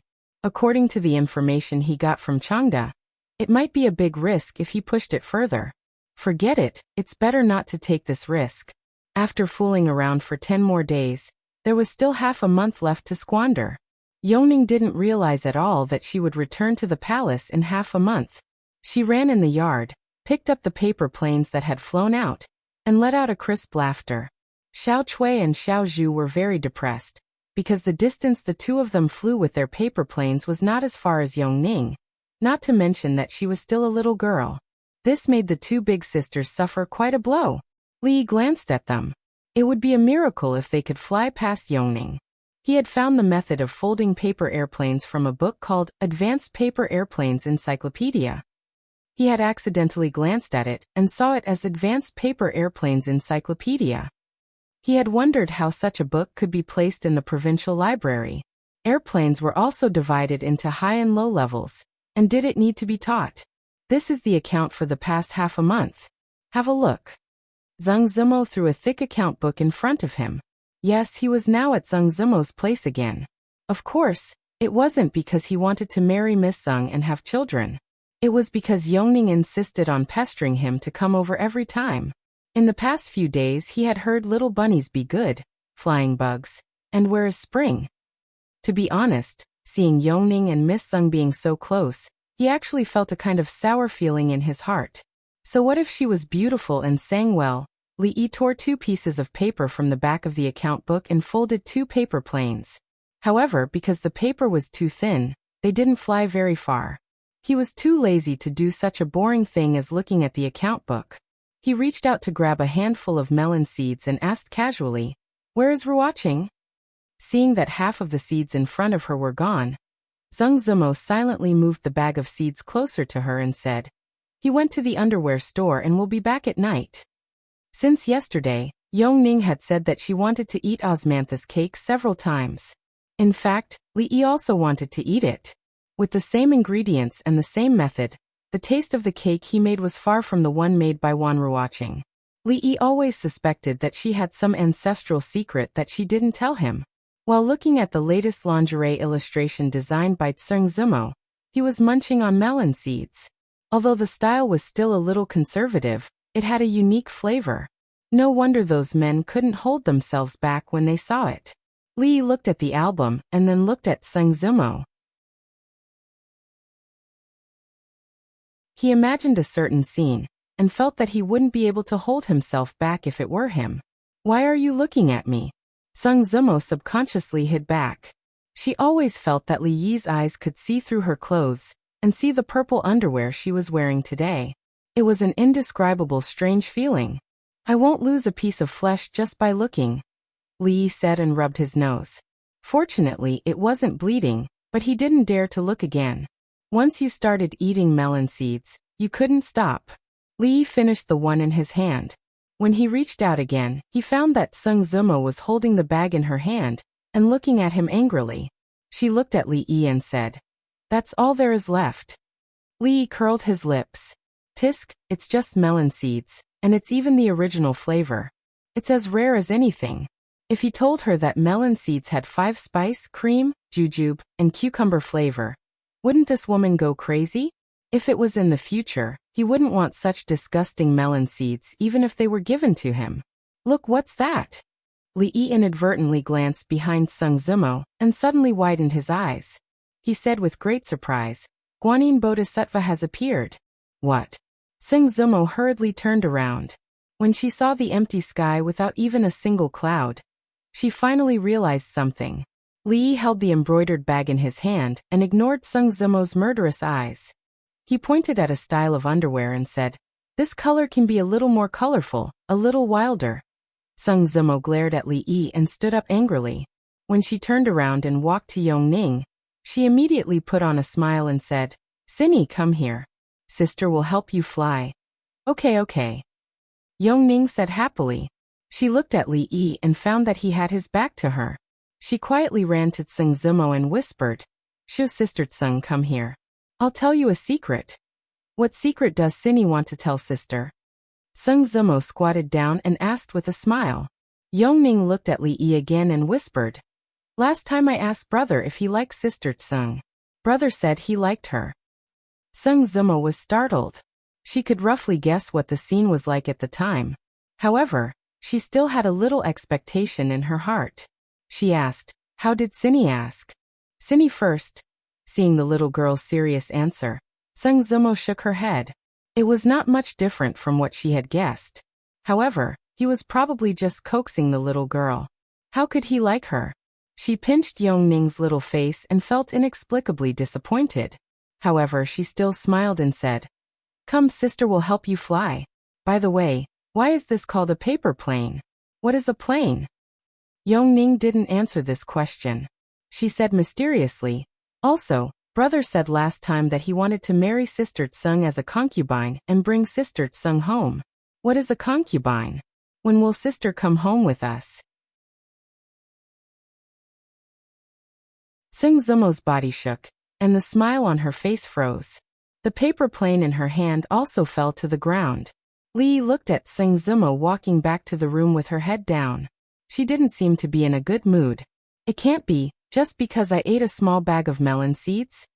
Hey, what's wrong with you? I'll return the melon seeds to you." "It can't be. How about I buy a big bag for you?" Hey, why did you close the door?" Seeing her go in and close the door, Li stood up in shock. He was a little confused. "It's just a few melon seeds." Qin Manor, in a certain exquisite courtyard. Congratulations on your recovery, Brother Qin. Congratulations, young Duke Qin. Young Duke Qin has just recovered from his injury, so it's not suitable for you to drink. This toast is for you. Young Duke Qin was an influential figure in the capital's foppish circle.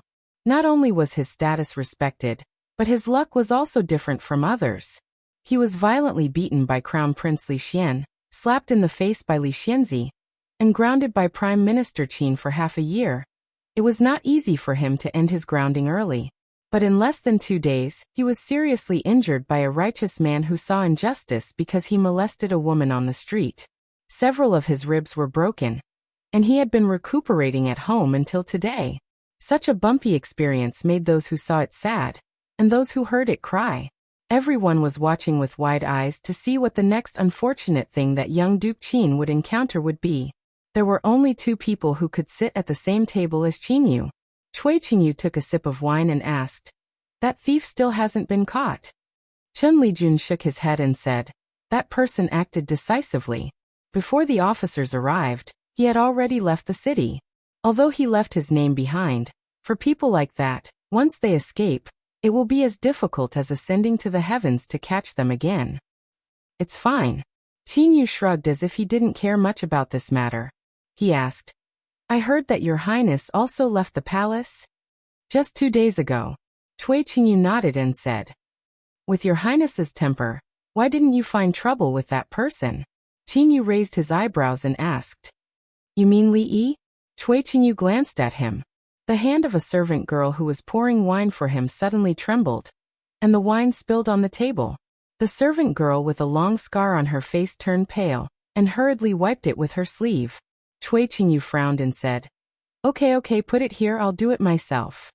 Besides that Li Xianzi who is deeply favored by the emperor. Oh, I should call him Li Xianbo now. Besides him, who else could it be? Qinyu's mouth pulled into a strange smile. Cui Qinyu shook his head and said, "With his current status, no matter what, your highness can't do anything to him." After your highness left the palace, your highness closed your door and didn't go out.